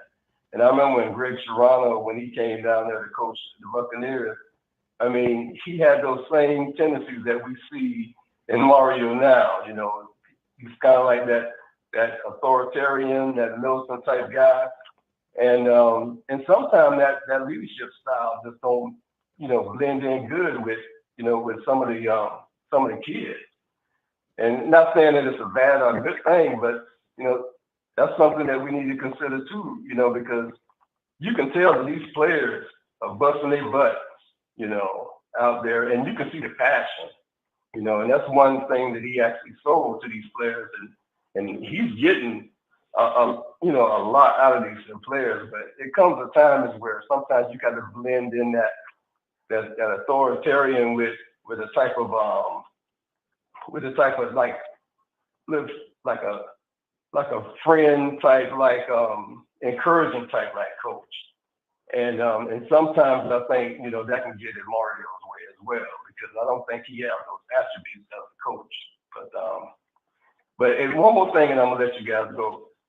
I have a little bit of I'm not I have a little bit of high school offensive coordinator experience. I'm not saying I'm there. I'm not saying that I know a lot, but I know enough to kind of understand how the political game goes when it comes down to relationship between the coaches and the head coaches and stuff. And one thing I do know is when the offensive coordinator, when he actually comes in, one thing he want to know, he want to know, that he have full control or not full control when it comes down to him, running his show. And as a head coach, you have to allow that coach, that OC, to do his thing. because when it comes down to play calling, you call plays to set up plays, and defenses make adjustments, and you have to be able to make those adjustments, and it's like a chess game. And whenever another entity comes in to kind of like, interfere with that, that can be very, very frustrating for an OC. Mm-hmm. And I think a lot of that is going on because what we see in Miami, offensive strategy, we see air raid and we see running. We don't never see play action.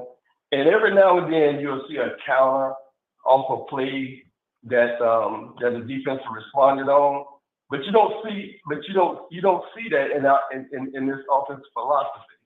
And sometimes that kind of like makes you think that there's two minds that are actually calling plays on that sideline. And I think Mirabal, I think he have a huge influence when it comes down to play call. Because he directs that offensive line, and I'm pretty sure he tells the OC what they can block and what they can't block. And I think that's where the problem could be. I just think it's too many people are actually in there trying to like suggest what should be ran on any given time. And I think that might be not a root cause, but it could be an issue when it comes down to what we see on that offensive line when it comes down to play calling on a game day or on a Saturday. But yeah, guys, I appreciate your time and effort and listening to me. But hey, man, you guys do good work, and hey, man, you guys have a good day. Hey, brother, what's your name again, bro? I'm JB, man. I'm from McDonald down here in the Beltway. I'm not too far from you. I see the phone number right there, so we ain't too far apart. Yeah, I'm up here in Cobb County, man. I'm in Powder Springs. Hold up. He said name is JB. JB, yep. Yeah, that ain't Ja'Curry Brown telling us what's going on in secrecy now. Come on, Ja'Curry, that ain't you, is it? Hey, man, let me tell you, man. I watched that guy when he was in high school.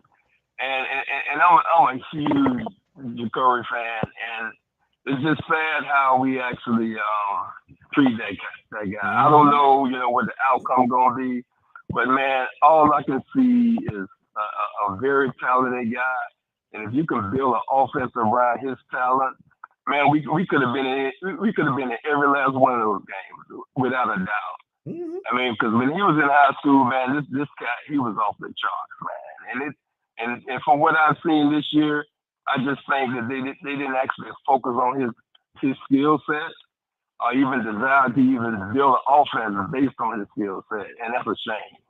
And but wherever he go and wherever he end up, man, I'm gonna root for that guy, man. I'm a huge fan of him, and I seen him do work in Georgia, and man, that dude is the truth, man, and it is gonna be shown and revealed in the future.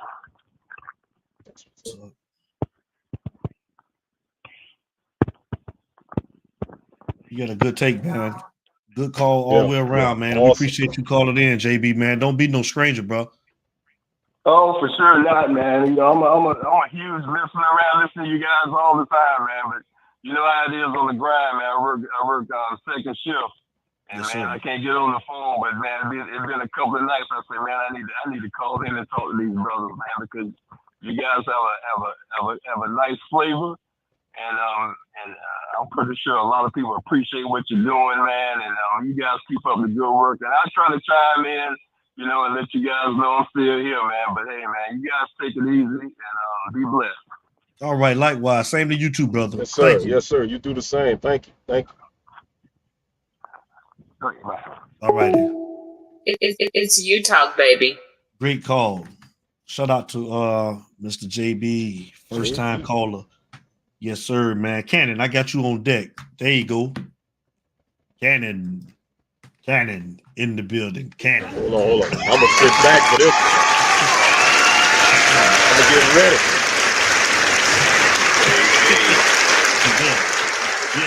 Yeah. Mr. Cannon. What it do? I'm just calling. I've been sitting back.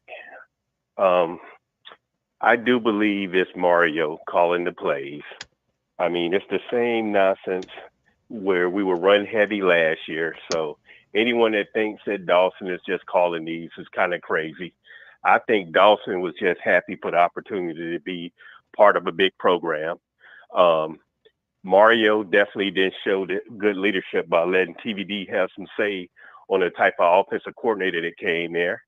So I'm pretty sure that played a part on if Dawson really wanted to bench him, why he probably didn't feel comfortable doing it, because I wouldn't be here if this kid didn't give the seal of approval to have me be his offensive coordinator.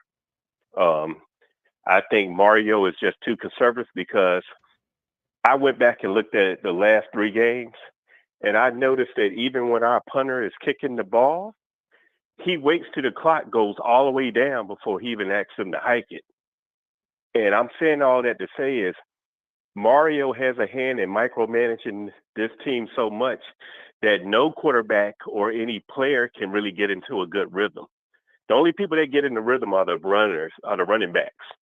And that's because you're constantly running the same damn play all the time. Who don't know what they're going to do? So if you think Dawson is doing that shit, then he needs to go too. But I feel like it's the same thing with Gaddis. Everybody was blaming Gaddis. Look, it's the same vanilla offense. Mm-hmm. And all you people that keep talking about, he just got there, give him a couple of more years. If Sonny Dykes' old ass can get TCU to the national championship his first year, if Duke coach can get them where they at his first year, we can go on and on. It's like, y'all got to stop giving excuses and call it for what it is. And half of you motherfuckers don't even go to games. So y'all always sitting back watching from the TV acting like ain't no big deal. But to somebody that goes to games and travels to see this team, Mario and his staff owes fans more than what people say. You want to blame the fans that ain't nobody in the stands. For what? Everybody knows what you're going to do. Mm-hmm. You didn't shake nothing up. And I'm tired of everybody acting like a red shirt, like you just lose it. Man, you got that red shirt. You got 4 games. Anything under 4 games, you still keep your red shirt. And why are y'all caring about red shirt anyway? If the kids are playing good, who the hell cares about a red shirt? Then all you're gonna do is entice other freshmen and rookies, or incoming All-Americans to want to come play for your program because you're playing the best. So what are you gaining by not letting these kids play? And all they doing is sitting around there on campus, hitting the weight room and showing up for what? And what if I'm a good freshman that come in that know I'm better than the guy in front of me, but you just not playing me? Remember last year we had somebody go on Twitter talking about how Manny was, one of the players was telling what was going on and people got upset. Mm-hmm. Y'all don't think these players that's there don't talk to these up and coming kids when they on these recruit visits about, man, you're not going to play. You come here. I don't care how good you are. It's like, we got to be realistic, man. Mario is the head coach. He controls it all. He can say what they run, what they're not going to run. He can do that. He doesn't have to let Dawson just do it. And if he wants to impress me, if you know Dawson been fucking up, how long do you allow Dawson to keep driving the fucking car off the cliff? How many do-overs you think you get? You should have been took over this shit halftime of the Georgia Tech game. But, that's just my little 2.2. I just don't get why people are giving him excuses and giving him a timeline. I don't know about y'all. I'm 50. I'm hoping to see these motherfuckers in the playoffs before I'm in the dirt. Thank you. But how some of you fans go, you keep on talking like, oh, it's just year 2. Well, fuck it. What has he done different from year 1 to 2 but get a damn O-line? He ain't done nothing else. Preach! Look, it's the baby. offense, and I'm going to tell you something about TVD that I noticed too. I noticed that I was sitting there watching. It's hard for any quarterback to get in the rhythm. As soon as he do something good, you run the fucking ball twice in a row. It's like, I don't get this shit. When you got TVD running to try to get a first down, he's playing balls out. So why the hell are we just running 2 plays just to fucking kick a field goal? You ballsless motherfuckers. Mario is too conservative. And half them Cubans are. Yes, I said it. The motherfucker too conservative. We need an old tobacco spitting motherfucking redneck or a motherfucking brother that don't damn it care, that got something to prove. But a coach that we could get that could turn it around, and I've been throwing this name out there for a while now, is Kurt Gannetti. He's James Madison's head coach. And the reason he's a good fit, because he was part of them Dynasty Alabama teams. So he know about, you know, the old grunt work and playing the best. But his buyout of his contract is not even $1 million. So somebody like that would love to come to a big program, and we better get him before he end up. And I'm not saying we got to get him right now, but I don't see Mario turning this around. He's going to get all y'all hyped again like he did me. He going to get some recruits that we ain't supposed to get over the summer, right? Because some of these kids come from single-parent homes and they ain't got no damn sense. So the kids come to Miami because it's Miami, right? Then once reality, you take a chunk out your ass and you see your homeboy going that chose to go to another school, playing and having fun and even going to a real good bowl game, then you start second guessing, why did I waste my time? You can't tell me Skinner ain't second guessing being at Miami. You can't tell me. Tight end, why would good tight ends come here to block? Motherfucker, I want to catch the ball too and score a touchdown. Why would you come to Miami? You know? And I'm a firm believer that he's holding Ja'Cory Brown out because they were making it too comfortable for Tyler Van Dyke, the same way they did with Jake. He went from number 2 to the 3rd string. They didn't want that boy to have no competition. And it's obvious because he could have played Ja'Cory back in the NC State game. And he would have still kept his red shirt. That's what people ain't getting. But, you know, Mario shows me he won't let his nuts hang. He showed how conservative he is when he allowed TVD ass to come back from that awful halftime at Georgia Tech. That's when I knew he quit on us for the whole season. Why? Because we got dumbass fans that say, oh, it's just his second year. Give him a chance. He just got there. Well, while we keep giving the same motherfucker a chance, all of these other coaches are evolving, and we're staying the same. That leather helmet playbook is outdated and ain't going to work. It's not going to work. And, you know, I'm just going to land my plane, but I don't see us getting better anytime soon unless somebody come in and say, hey, Mario, I'm going to do my thing. You got to mind your business. But I don't think Dawson is that guy. I don't think he's calling them plays. And what's his name? Maribel, the O-line coach, he better not be having no say on no fucking plays. Are y'all crazy? You tell that motherfucker what you going to run, and he better be preparing the line to be able to block for that shit. He don't tell. If he's telling Dawson what plays to run, we're in worse shape than y'all think. And it is going to take 8 years. But I also want to say that's the problem with Miami. Stop giving these big-ass contracts. Give a motherfucker a contract for 3 years and say, let's revisit it at 3 years. Yes. Right. But stop giving big contracts and then everybody gets hype. Here, Miami guy. He come and say the shit that nobody hold him accountable for. Oh, I'm going to let the best play. Well, I can't tell it because when them young boys get in, they even give better effort than some of them motherfuckers that's been there. And you know we doing when you got a motherfucker that's trying to get eligible for a 9th year to play fucking college ball. Get your own ass on somewhere else. That shows you that you're tripping. You think Saban wants people motherfuckers get a motherfucker care about getting somebody 9 years of eligibility and you ain't really done shit? So why is this guy even on the field? I'd rather play a fucking freshman with one leg and can't fucking see than a dude that's been there this long. Like maybe you need to give it up and go to wrestling or some shit, but football ain't for you, homeboy. You ain't got this shit by now. Me, Larry, Frank, and Devin, we can go right now and play. If this motherfucker's still playing, why can't we? I mean, damn. I just think we got to hold him to the fire. And I will say this last, because I never say this, but I'm going to say this now. The Miami media, all the motherfuckers get a chance to ask Mario the tough questions, they can all go to hell. Right. Because you don't, so he can keep playing games. And like Larry Frank said, why are we the only team that's so mysterious? We can't tell you who our starting quarterback is. We can't tell you who's really fucked up and shouldn't be on the field. That's all Mario.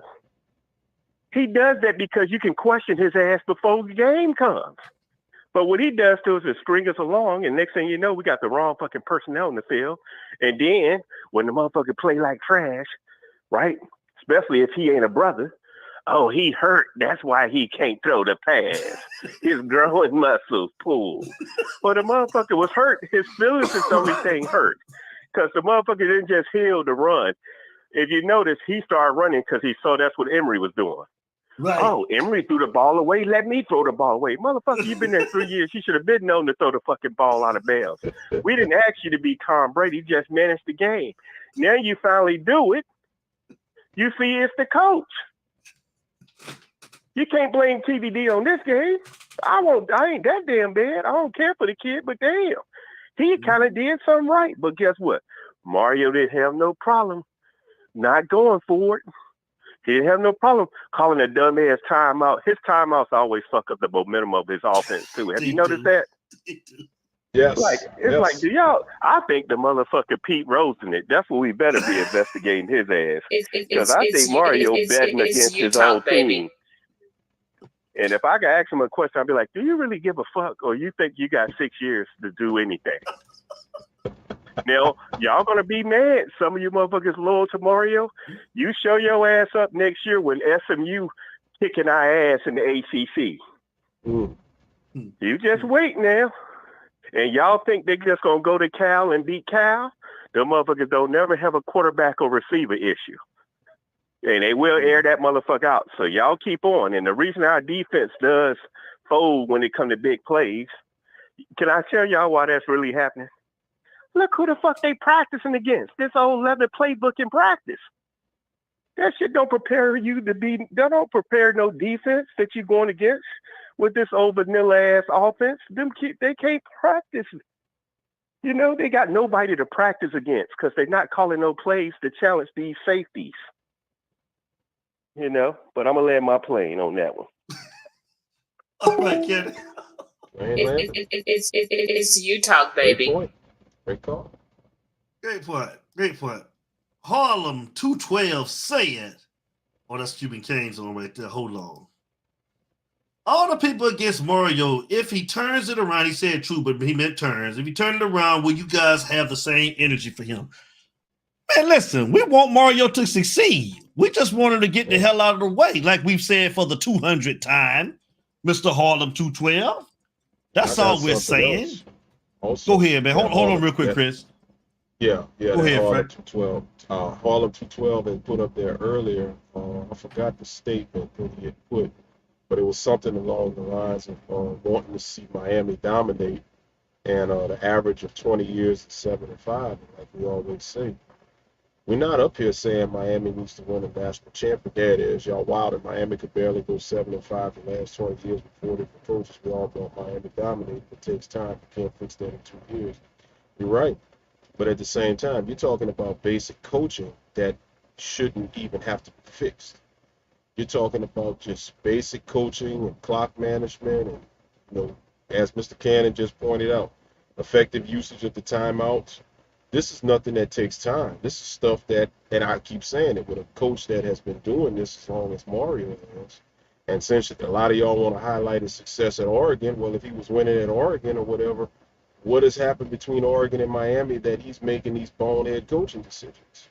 So, you know, everybody thinks we up here hyping and gunning for national championship possibilities. That's not what we're saying. Just coach basic football, because guess what? As I said before, I'll say it again, the talent that this team has collectively grouped is good enough to stand with anybody in the ACC. But basic coaching, good coaching, fundamental coaching would not have us at 6-5 right now. That's what y'all don't want to understand. And we keep saying the same thing, man. So it ain't even no need to keep on highlighting because people gonna hear what they want to hear. Shout out to Chris Kane, man. What it do, Chris Kane? What's going on, my brother? What's good? What's good?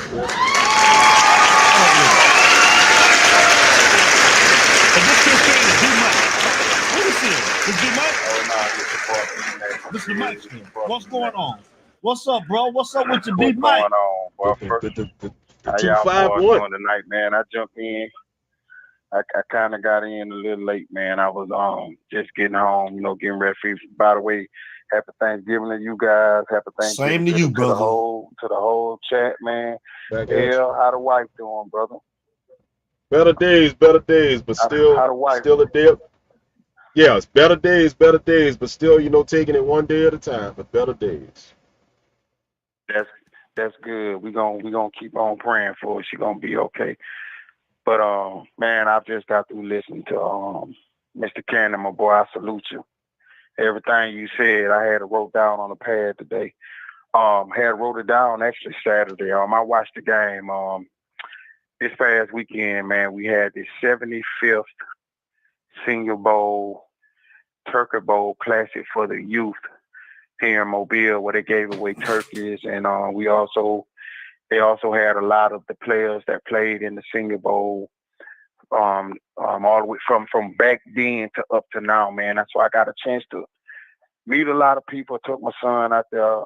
They, the youth, they had the youth flag football, and they had the youth, what they call the Turkey Bowl Classic. They actually had players, teams from Florida, Mississippi, and Georgia. So I got a chance to talk to a lot of people and spend some time with the people, and also got a chance to sit down and watch the game.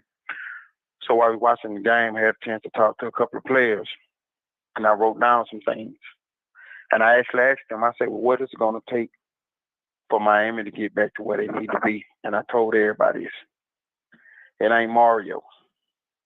Everybody keep talking about it. Now, I'm not saying fire Mario now. I'm not saying Mario fired him. But this is the number one thing that I think a lot of people is not paying attention to. And Mr. Cannon was hitting on some stuff that rubbed people the wrong way. Man, I love football, but I can give two fucks about people's feelings and people and coaches. They're going to make mistakes, but Mr. Cannon said some real shit. So salute to you, brother. Mario is a goddamn recruiter, but Mario is not a developer. I got told that so much Saturday. He's a recruiter, but he's not a developer. Everybody keep talking about Oregon. Do you know Oregon's football team looks 100% better since Mario left? All those recruits, yeah, he got them. Them Mario guys. That team look like a damn SEC team right now. And the playing and the coaching shows. Them boys are playing totally different than when Mario was there. Because again, Mario is a recruiter. He's not a damn developer. He cannot develop his talent. He cannot put his talent in the right situations. Don't tell me shit about them bullshit ass titles in the Pac-12, because that don't mean shit. Because who did he develop that went to the pros? You talking about that one little first round defensive end pick that he had, and that quarterback that he had, Herbert, that was ready to get the fuck away from that because he was not getting developed. And now that let's talk about Oregon for a minute. Why the fuck you think Mohead got the hell away from Oregon and took a bullshit job at Akron? Because Mario was not letting him coach. See, I found all this shit out Saturday. He was not letting him coach. The same shit he doing in Miami, he was doing at Oregon. That's why Moorhead got the fuck out. Because he didn't want to run that bullshit ass offense that Mario was running. And by the way, that bullshit offense that we seeing right now in Miami, go back and watch Nick Saban when he first got to Alabama, when he had Trent Richardson, and when he got Derrick Henry. He was running that bullshit then because he had the biggest he recruited one of the biggest offensive lines in the country that year. Because a couple of them guys, and one of the guys that he recruited live over in Foley. That's why he was able to run the ball like that. But as time went on, what did Nick Saban do? He had to adapt to what was going on in college because he seen that old shit was not going to win him no fucking games. So he had to change it up. Then here come Lane Kiffin. Same thing with Miami. It's the truth what Mr. Cannon was saying. Them leatherhead ass plays, that shit is not going to win you no championship. And then everybody keep talking about give him two. Fuck no, Mario. If you ain't winning by next year, you need to get the fuck on. Because remember, half of y'all wanted him because he's a great recruiter. I was one of them. But I'm done with the three. I'm done after three. You got to win next year, brother. Yes. Because if that coach that just kicked your ass this past weekend, that's his first year. But let me tell y'all what Mario suck at in recruiting. Mario does not know how to recruit the portal. We do not have no difference makers on that team that came out of that transfer portal. If we do, name me one. Name me one. You cannot go in the transfer portal, man, and just get bullshit ass players. Or I'm judging him. I seen his play. He's a man. Nobody want to hear that shit, man. You got to go get a different maker out that motherfucker. I'm gonna give you one. I'm gonna give you one that I think he did. The two line, well, actually three. Cohen, Lee on the offensive line, they were difference makers, and on the defensive side, I give you those two. But I'm saying, what else after that? Because just like I wrote down, majority of the players that the Louisville coach pulled out, they benefited that team. Majority of the players that Norvell pulled out, they benefited that team. You can go on and on. Look at what TCU doing. And I ain't saying that he got to be like those coaches. But coaches understand now, if your ass don't win, you're gonna be out of a job.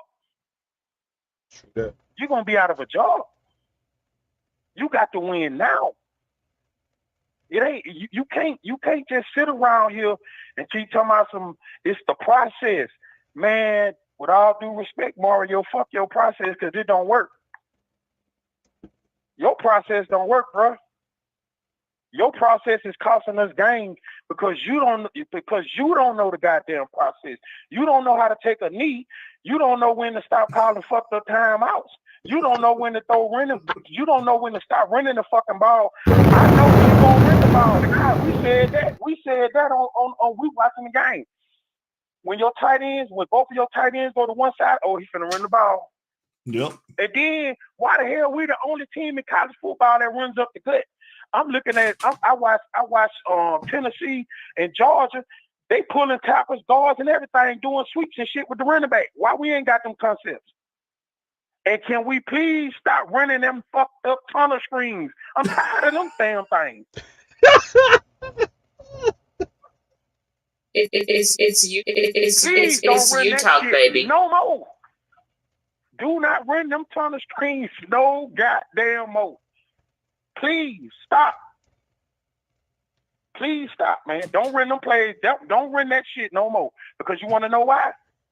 Either your quarterback or your wire, somebody not getting in that tunnel quick enough. Because don't run that shit no more. Please don't. Now, everybody keep talking about Dawson.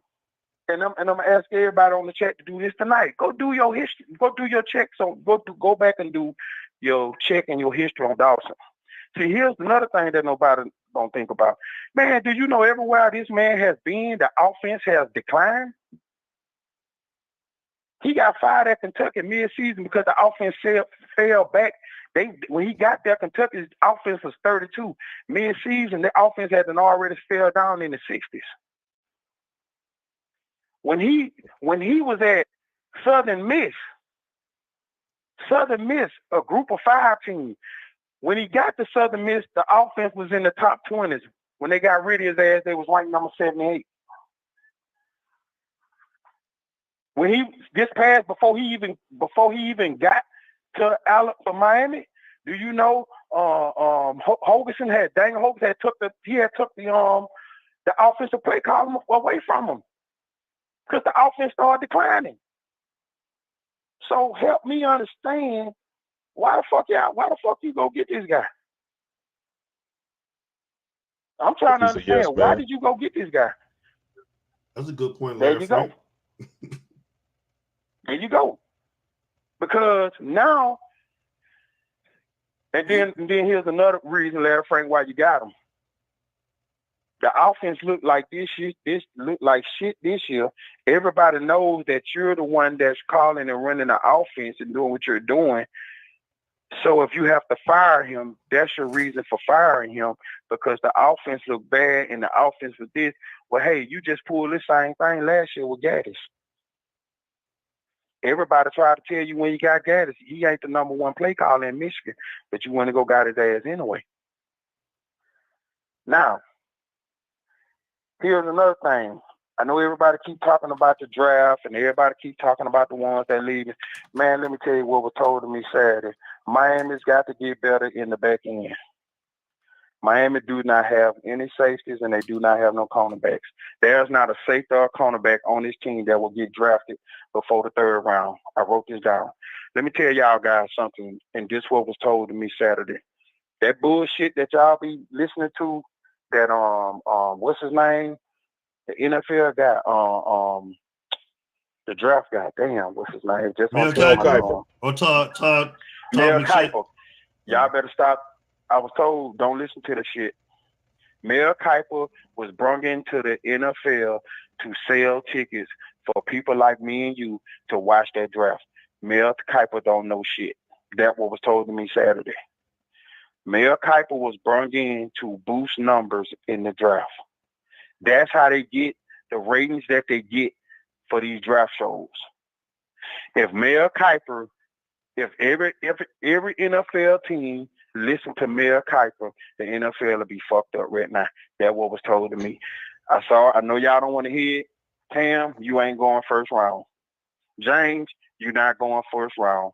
Leonard Taylor, you might sneak into the second round because you want to know what all them guys got in common and what was told to me.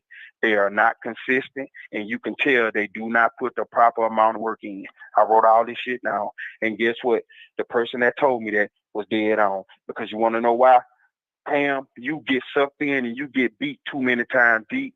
James, you do not show the discipline or the consistency to be on the back end as a safety because you're doing too much goofy shit on the field. Dude, you supposed to be getting ready to play football. You out here snatching towers and shit. Come on, man. Where your mind at? And see, this is the thing that everybody don't think about. These NFL teams, they watch that shit. And guess what? In the interview process, all that shit gonna come up. But we are so quick to put these guys in the league. Dude, you better do your homework because you're not gonna get drafted before the third round if you get drafted then. Because you're not studying your playbooks. You're not studying your craft. Come on, Cam. Goddamn, man. You get beat every game for the same shit. For the same shit. It's you talk, baby. Facts. So that means the team is studying you guys. They know the back end. We don't have a safety that can cover worth for shit. Nope. At all. Now I take that back. The little freshman, he making some waves. Number 6, Brown, he's covering, but he still got a little ways to go. But Couch and all the rest of them guys, man, that Miami secondary is garbage. Trash. They are trash. So when you look at this, who fault that is? That shit come back to the coaches. It comes back to the coaches.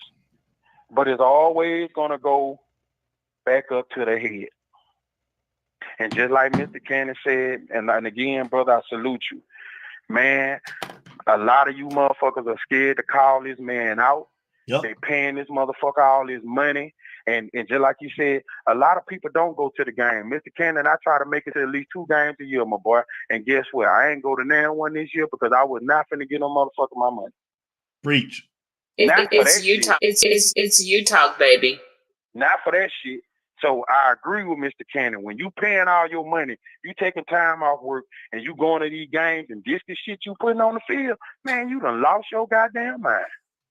Nobody coming up and down, right? Man, ain't nobody coming in there. And shit, I'm like this here now, bro. We at the end of the season, so everybody might well go and speak their truth and stop goddamn cuffing his nuts. Excuse my language, cuffing his nuts. You good. Oh yeah, keep it 100. Keep it a buck. Right, you know what it is over here. You already know what it is over here. Yes, Mr. Cannon is telling the truth, man. I felt that when he was talking because I feel the same way, man. Nobody give a shit about that bullshit Mario talking. Then you too secretive, and then when the shit don't go right, you want the fans to get behind you. Man, fuck you, man. You crazy. Right. Ain't nobody doing that. Ain't nobody. And like I told y'all, when they first hired him, I told you they done fucked up. Because you can't win a championship, or you cannot hire. Well, let me ask you this. Why would you hire somebody you cannot fire? He one of the boys. I ain't asked you that shit. Why do you hire somebody you cannot fire? And I told y'all guys, what's going to happen if the shit don't work? B-Mac? And everybody, give him 3 years, give him 3-4 years. Man, if you ain't snipping the playoff next year, Mario, kiss my ass. Right. B-Mac, I think your question is about to get answered, my brother. You asked what's going to happen if it don't work. I think we all about to see that because it ain't going to work. No. And then I know, I know I just told y'all some stuff about Dawson, but here's my thing. Damn, we finna get another OC. Yep. That's gonna be what? You Number know what? OCs. That's gonna be number what? That's B-Mike? number 5, ain't it? Number 5. How many in Mario? How many will it be in Mario Tender? 3? That's gonna be number 3 or 2. But just think about that for a minute. We finna get another OC. And then, let me say this. I've been seeing this shit, Twitter and everything. Bring Ken Dorsey home. No, stay your ass out there in the streets. Shit. I'm with you on that. Hold up, Al. Hold up. I keep telling y'all. You can't keep rebuilding this engine with the old ass parts. Everybody want to keep putting these old ass parts in this engine. The shit don't work like that. That old ass way of thinking is over. I like Ken Dorsey. I'm glad you was at the U, but dog, I don't need you on this. Fuck no. We got to go find somebody. I need somebody who can scheme. I'm tired of all this renting shit. I'm tired of, man, Lord Jesus. Our wide receivers don't even do quick slants. Our tight ends don't even know if you tell them, hey, I just want you to come off the ball and I want you see them lines in the middle of the field, just run straight up the field. I'm going to throw you the ball. They're going to be like, what? What the, man? All you know how to do is block? Yeah. Hell no. We don't do none of that. We don't scheme the tight ends in or none of that. All we do is line up in this bullshit ass pistol, hike the ball, hand the ball off, Tyler stand up there looking crazy in the fucking stage, in the statue mode, hand the ball off up the middle. B-Mike, ain't no pre-snap motion or nothing, B-Mike. Nothing. None. Then check this out. We're gonna do that. We're gonna run the ball at least 2 plays. Yes, sir. That third down, guess what? They finna blitz you because now you ain't finna have no. Everybody know they finna blitz you because you know you finna throw the ball. Right. And guess where you gonna throw the ball at? A fucking out route or a goddamn shoulder, back shoulder. Right. That's it. Right. That's all you doing. You doing a little bullshit ass. I tell you what, this play just go sit in the middle of the field. They don't, man. So, like I told y'all, I told y'all I was doing it 1 game at a time. Nope. This shit ain't changed. It ain't getting better.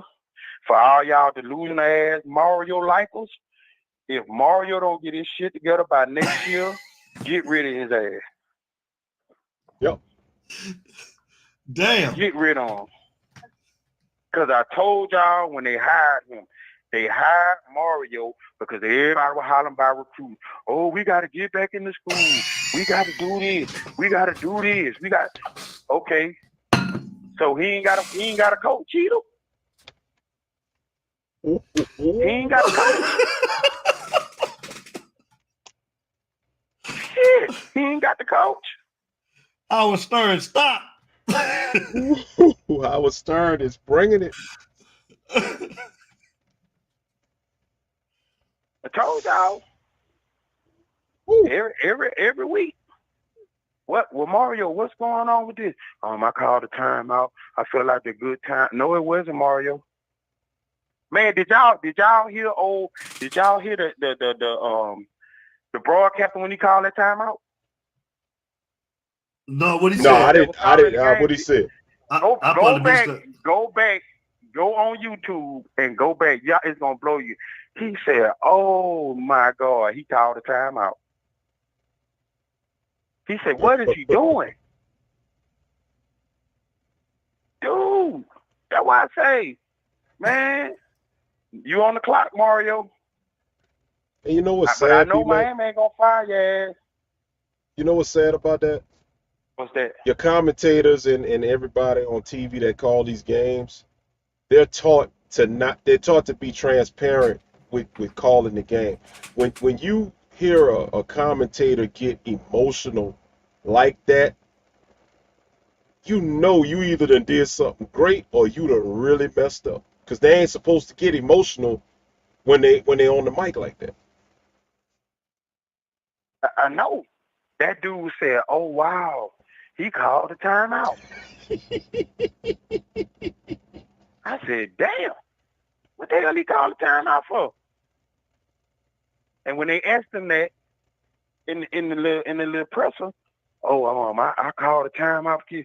And then another thing, and I like again, man, Mr. Can, I salute you. He right, man. This man got these people the press. He right, fuck y'all, cause y'all scared to ask this man these questions. We paying, man. You got people paying all their money to go sit up in these stands, and y'all scared to ask the questions because y'all don't want to get barred away from the University of Miami.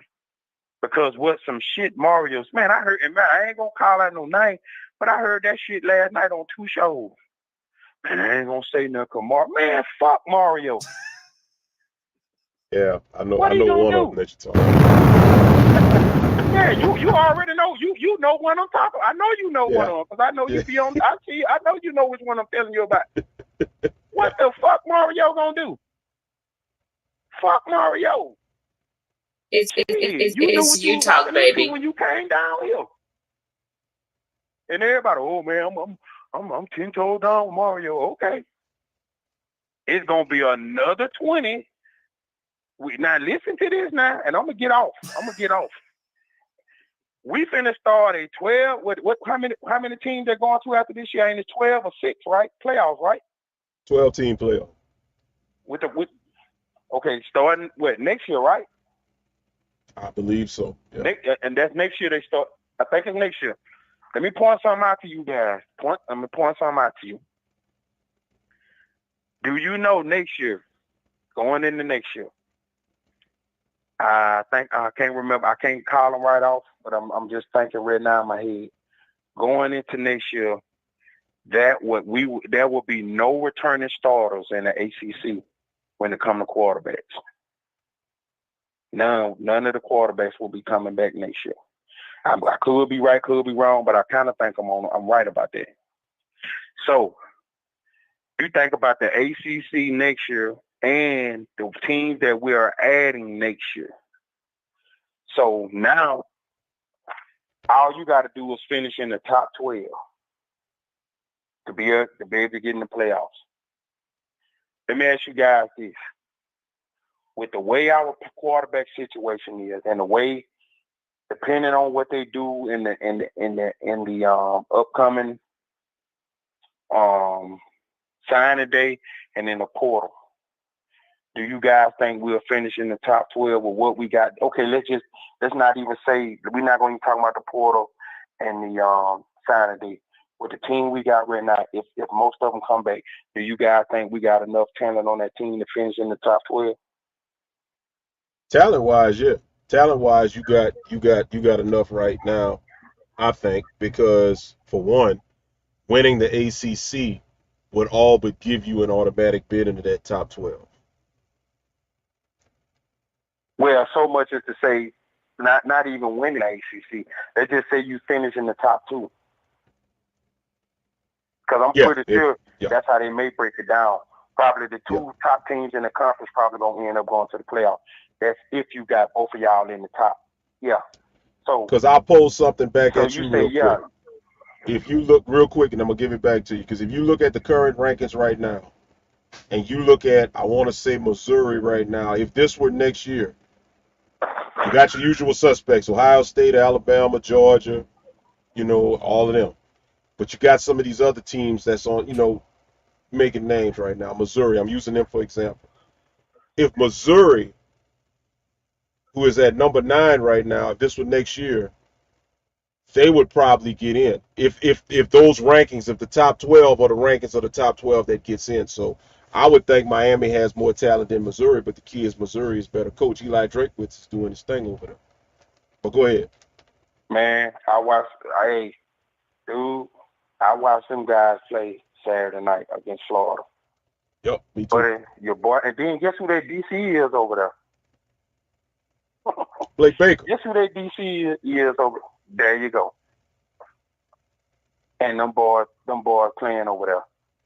They getting down to business over there. So, with that being said, I'm gonna say this. I'm gonna get off. Mario, you on the clock. You been on the clock. I don't care what you doing. Don't know how you doing it. Everybody can see, like I say, Mario is a recruiter. Like the person told me, he's a recruiter. He's not a developer. He can coach offensive line before being a head coach. That's not him. I'm gonna say this. This is the one thing that I hear people try to compare. Well, Butch was none. No. Let me stop you. Butch may have not been a good game day coach, but Butch knew how to go out and recruit and develop. Mm-hmm. He got everything he needed out of those players. Mm-hmm. He didn't give a damn whether they was a 4-star, 3-star, 2-star. He went out and got the players that was fitting what he wanted to do at Miami. Now, everybody's saying, well, Mario, yeah, but Mario is just trying to get 5 stars of this and this. You can go get all the 5 stars you want, but they may not fit what you're trying to do. Oh, and by the way, one more other thing. Since we're talking about 5 stars, I asked this question too.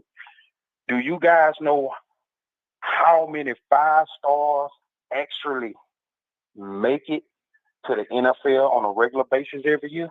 And they play in the NFL, and they are so-called a 5-star. You want to know what the percentage is on that shit? Since we talk about these 5 stars, the percentage on that shit is between 1% and 3%. Do you know most of those players in the NFL come from goddamn group of 5 or lower tier college teams?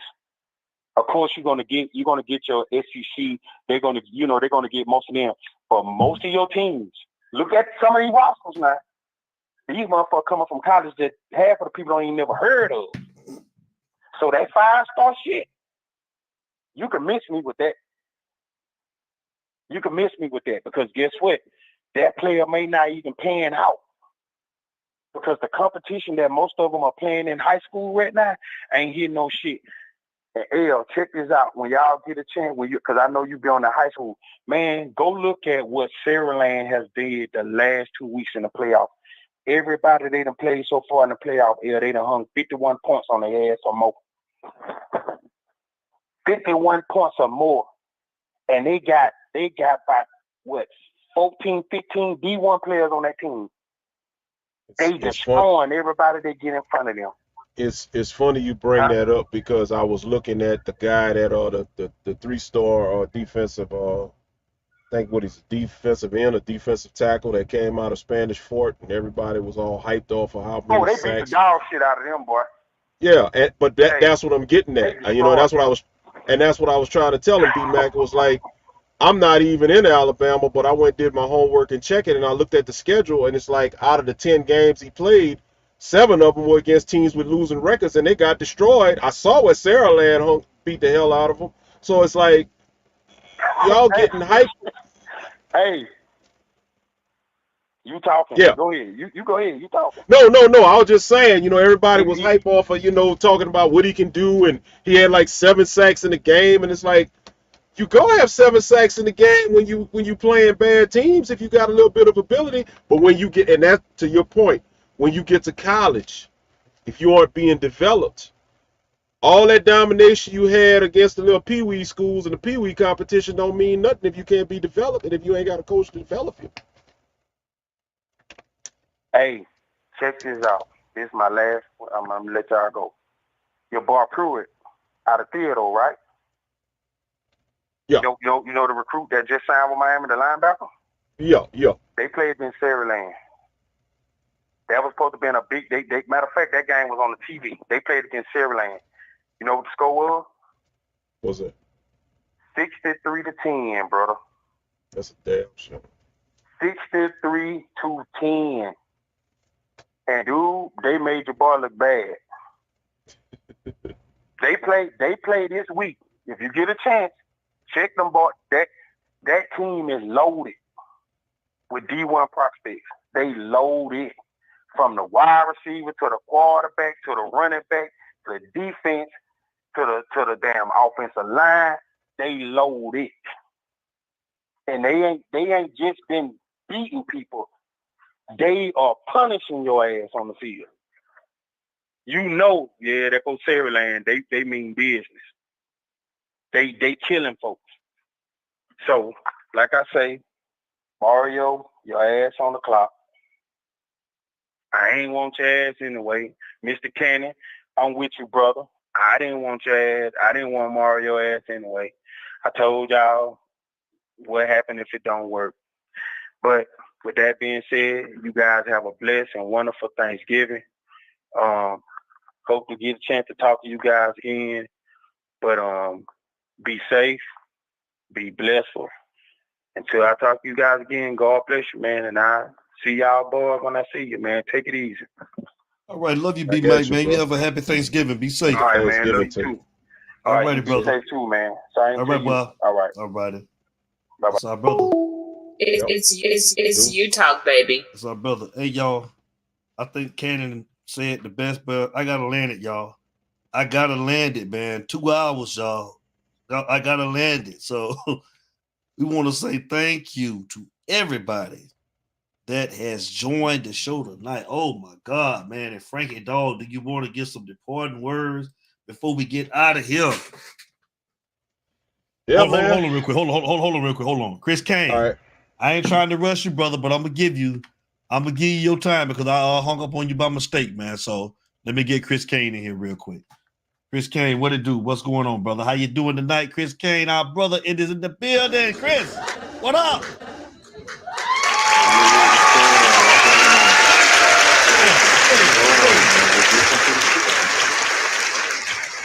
What's up, Chris Kane? Oh, man. Yeah, boy, I was over here listening to the show, man. Boy, I ain't gonna keep y'all long, man, because brother Italian, I know y'all got some groceries to go over there and go get.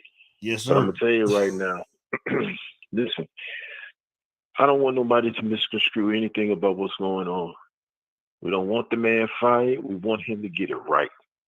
That's it. Yes. Don't come up here with this bullshit from Oregon. This ain't Oregon. With you. You should know that more than anybody. Okay? You know what it is to be out there. You understand what that is.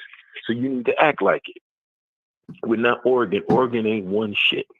Okay? So the only thing they know how to do is got a whole bunch of different uniforms to lose in.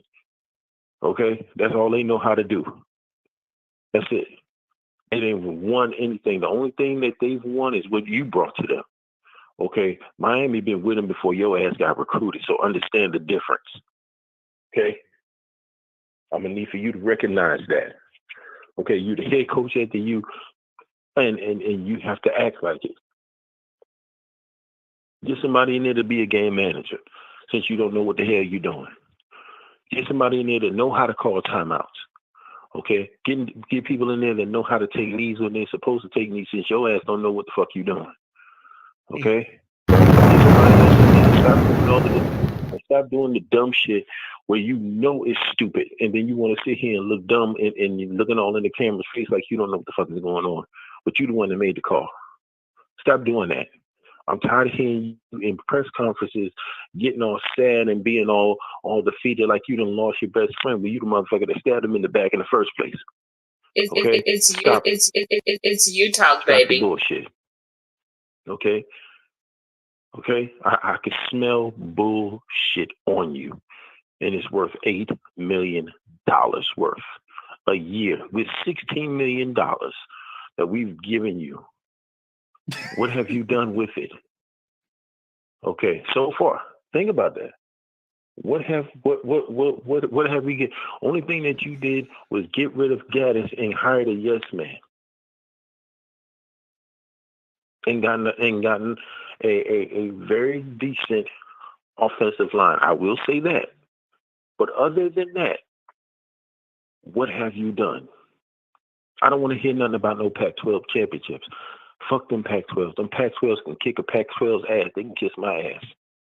That's a whole different conference from whole different other talent. This is different talent down here, okay, that they don't hold a candle to. Let's just put that out there. What have you done here is the question. Other than basically gone bowling and is eligible by one game and perhaps possibly finishing at 6-6 or 6-7. Depending on if we play that bowl game or not. If you show up to it. What have you done that is worth $16 million so far? Nobody can tell me. But we have to be better. We have to do this. We have to do that. I'm tired of the cliche. I'm tired of the bullshit. Stop saying that we got to be better and show it. When you came into that press conference, you said, we are Miami, we are the U. That shit sounded good. It sounded all like goody gumdrops. It sounded like all the different things in the world that make it seem like it was going to be true. But what have you shown us that's worth $16 million so far out of that contract? Nothing. That you can't take a knee, losing the bullshit teams, playing scared. You're not conservative, you're playing scared. That's all it is. We get tired of playing scared. We had a coach that played scared that didn't even get half of what you got and finished with a better record than you. So what does that say about you? Oh, you're Mario Cristobal. You're just a big name. The only thing is you're a bigger Cuban that can speak Spanish and drinks coffee all the fucking time. That's all I see. That ain't worth no $16 million to me, to be honest. If anything, that's worth $8 million for 2 years. You should get paid the same thing that fucker got paid. But at least he progressing. What have you done in your second year? Other than that O-line, other than them recruits, other than not using the tight ends that are sitting there on the sideline. We had a 4 or 5 star tight end that has not been used yet. Why? Because it doesn't fit your plan? Well, tell me how that plan worked when you was in Oregon. How did it fit then? When you were gifted those Pac-12 championships. What did you do when you faced real competition? Your ass folded like clothes. That's what happened. So what are you showing me? What are you showing anybody else in this fan base? That you know how to drink coffee? A disciplinarian? Is that what you're showing? Because that shit that happened over there with Jacoby George and all of that other kind of crap? When he pushed it, when he mugged that dude in his face? What happened? You didn't go over there and say anything. The wide receiver coach did. Because you could hear him mumbling, what was that? He was pulling on his jersey. He was this, that, and the third. I understand it. But you do not do shit like that. What's going on with James Williams? He's still throwing his body into people, not wrapping up. There's no development. What are you doing to prove that you've earned $16 million? I can tell you what I've done to earn $65,000 a year. Let me talk to him. Let me show them something, because obviously you don't know what the fuck you doing. You just a Manny 2.0 that has a play sheet in his pants that you don't never fucking use, with a big ass ego about the size of that stadium, because you will not get nobody else in there that will tell you to sit the fuck down. You want a yes man. That is why Dawson is there at any cost. Because when Dawson was throwing that ball when we were 4-0, it wasn't none of this garbage that we were sitting here playing with now. Okay? Because if Dawson would have been making them plays like how he was doing the first 4 games, we would be undefeated, if not have maybe 2 losses. Maybe. But no, you always got to put your hands in stuff that don't belong to you. And furthermore, why would you keep putting your hands in shit that you don't know what the fuck you doing in the first place? Leave shit alone. I tell my daughter not to touch stuff that ain't hers. Why should I have to tell, or any of the fan base have to tell a 50-some-odd-year-old man the same damn thing?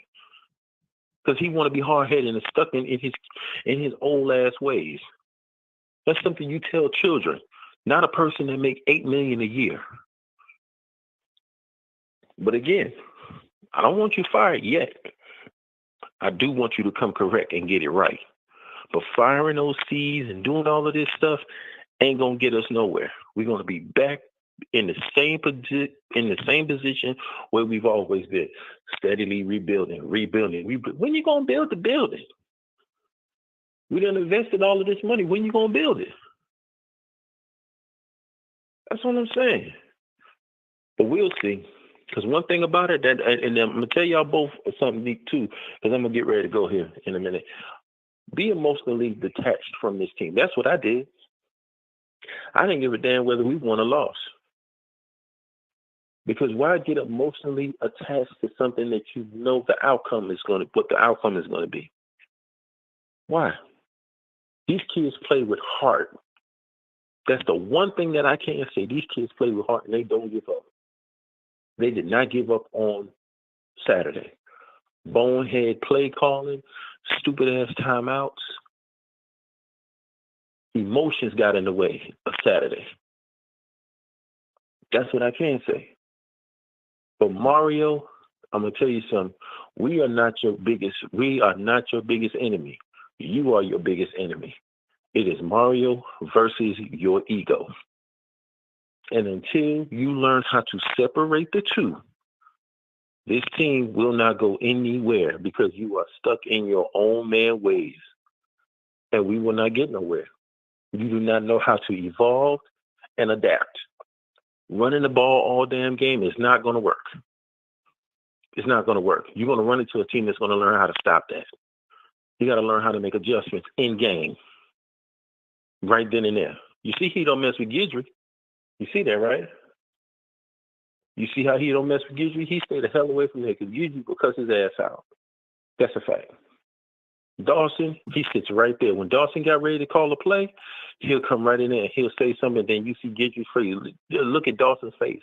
I'm sorry. Look at Dawson's face. And it tells everything. He'll drive Miss Daisy, motherfucker. That's who he is. He's driving Mr. Mario anywhere that he wants to go, because he don't know how to stand up for himself. But I promise you something, and watch what I tell you. Watch what I tell you. Gidry's gonna leave from Miami. I think you had a point right there, Larry Frank. I think you had a good point there. He might go back home.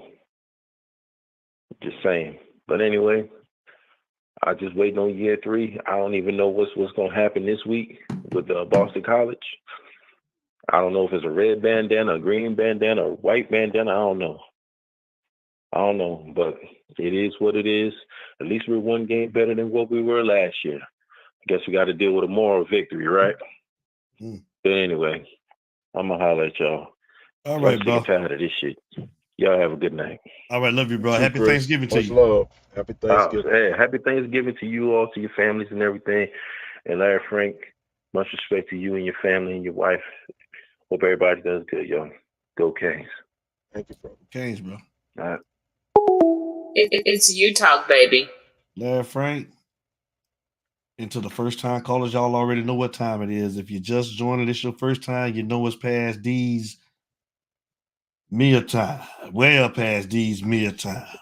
2 hours and 15 minutes, Larry Frank. I'm gonna let you give your departed words so we can be out. Bottom line, man, shouts out to everybody. Thank you for calling. Thank you for the chat. Thank you for just the interaction. Like, subscribe, share, let everybody know. Tell somebody and let them know that, hey, man, we ain't hating on nobody else, but we a different breed over here, man. They say The Breakfast Club is the most dangerous radio show. I'm beginning to think You Talk is the most dangerous Miami Hurricanes podcast because we keep it a buck over here. But look, man, prayers going out to everybody. Praying for everybody to have a safe, happy, appreciate you, King Kyle, safe, happy Thanksgiving. Enjoy your family time because tomorrow is definitely not promised. And Devin, I don't think you realize it, but I think we got a special milestone coming up, man. Friday for the Hype Show. That's show number 200. That's show number 200, man. Yes, it is, man. It's a special thing, bro. Special thing, man. Who'd have thought, man? What? 4 years, bro. This is crazy, man. It's crazy, bro. So I just thank God, man, you joining the team, man. And I appreciate you. I tell you that all the time. Shout out to our other brother, George Diaz. Yep. Hope you get well soon, brother. We praying for you. We love you. And we appreciate everybody. The chat, everybody. I can't call all y'all out tonight. We love y'all. Y'all already know. And I'm thinking, you guys, there's not going to be a hype show on Friday because of Thanksgiving. That's right. The game is Friday. I forgot. I'm thinking it's Thursday, but the game is Friday. My bad. So yeah, I got you. Okay. Game on Friday at noon on ESPN. So we'll come back Monday for the last game of the season for the recap show. And then, of course, we'll do one last game. Whoever we find out who we playing in the bowl, you guys already know. And then we're gonna still do some more shows like over the off time because we're gonna have like the position guys come on. We're gonna have the wide receivers from like different eras and the linebackers from different eras to come on too. So we'll have a couple shows sprinkled in and there, but we usually take time off right after the bowl game, but it'll definitely be shows. We'll announce those shows and keep you updated. So, stay in tune with the website, utalksportshow.com, Instagram, Utalk Sports Show, Facebook, Utalk Sports Show. And we'll definitely keep you guys posted on when those shows are going to be coming. But we hope that you guys have a safe, wonderful Thanksgiving. And again, there's not going to be a hype show on Thursday because the game is on Friday when we take on Boston College. And we're going to come back and see you guys Monday at 8 p.m. for the game recap show and the last game of the regular season. So, Larry Frank, man, get that one shout out we do give out, man. We got to get that one shout out. You gotta get that one shot. Gotta give our shout out to our own. Utah's very own St. Louis, aka Mr. Magic. Right? It's famous. What Mr. Magic famous phrase is when he called up the first day, I'm tired, man. That's our guy right there, boy. Mr. Magic. We love you, Mr. Magic. Stay up. But thank you to everybody else. But yeah, definitely shouts out. Yes, sir. And a big congratulations again for the winner of the hoodie for guessing the score from this past weekend, David Crawford. He guessed the score 35-30. It ended up being 38-31. So shout out to David Crawford again for winning the free hoodie.